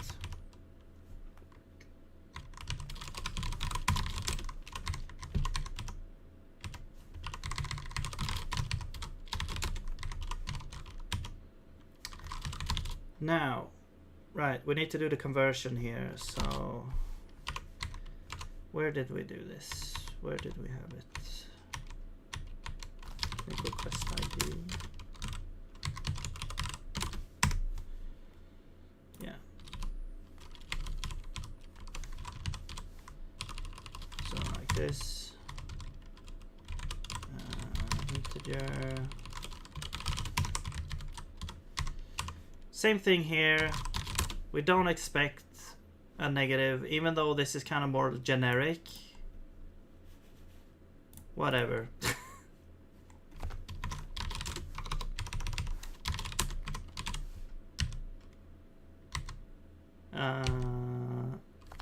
Okay, we still have the thing. Let's see if we have any other. Let's copy this. You also need from value. So actually this we could just do like parse to a value and then parse from a value, to be honest.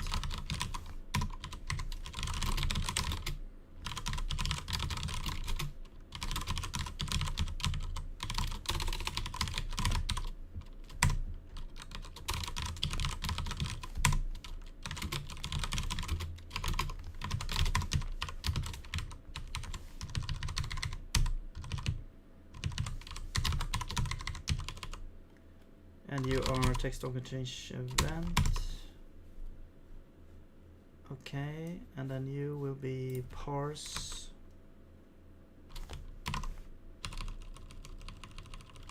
Let's just do from value.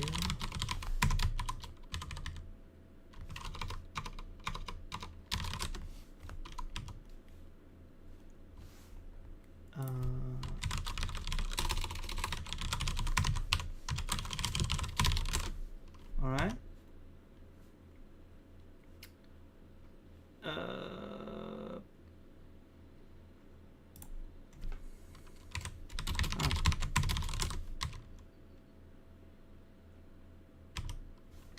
I see. So this would never this was never called. Yeah, so we have to do this.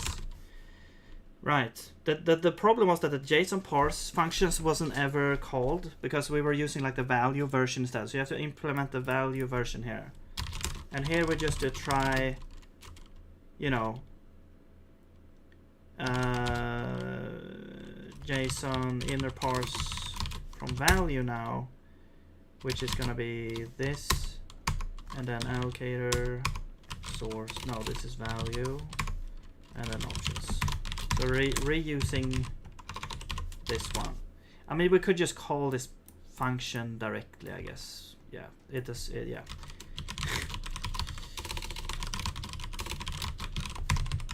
So I don't have to do that. Okay. Cool. Whoa. Okay.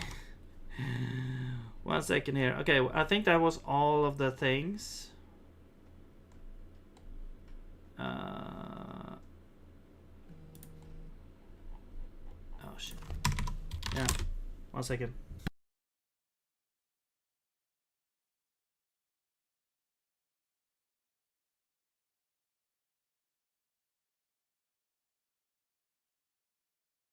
All right. Well, I have to go now, but yeah, we have a couple of things to fix here later, but yeah, we'll see if I get back today. We'll see, but yeah, that's gonna be it for this time. So thank you very much for joining me here, and I'll see you later. Bye bye.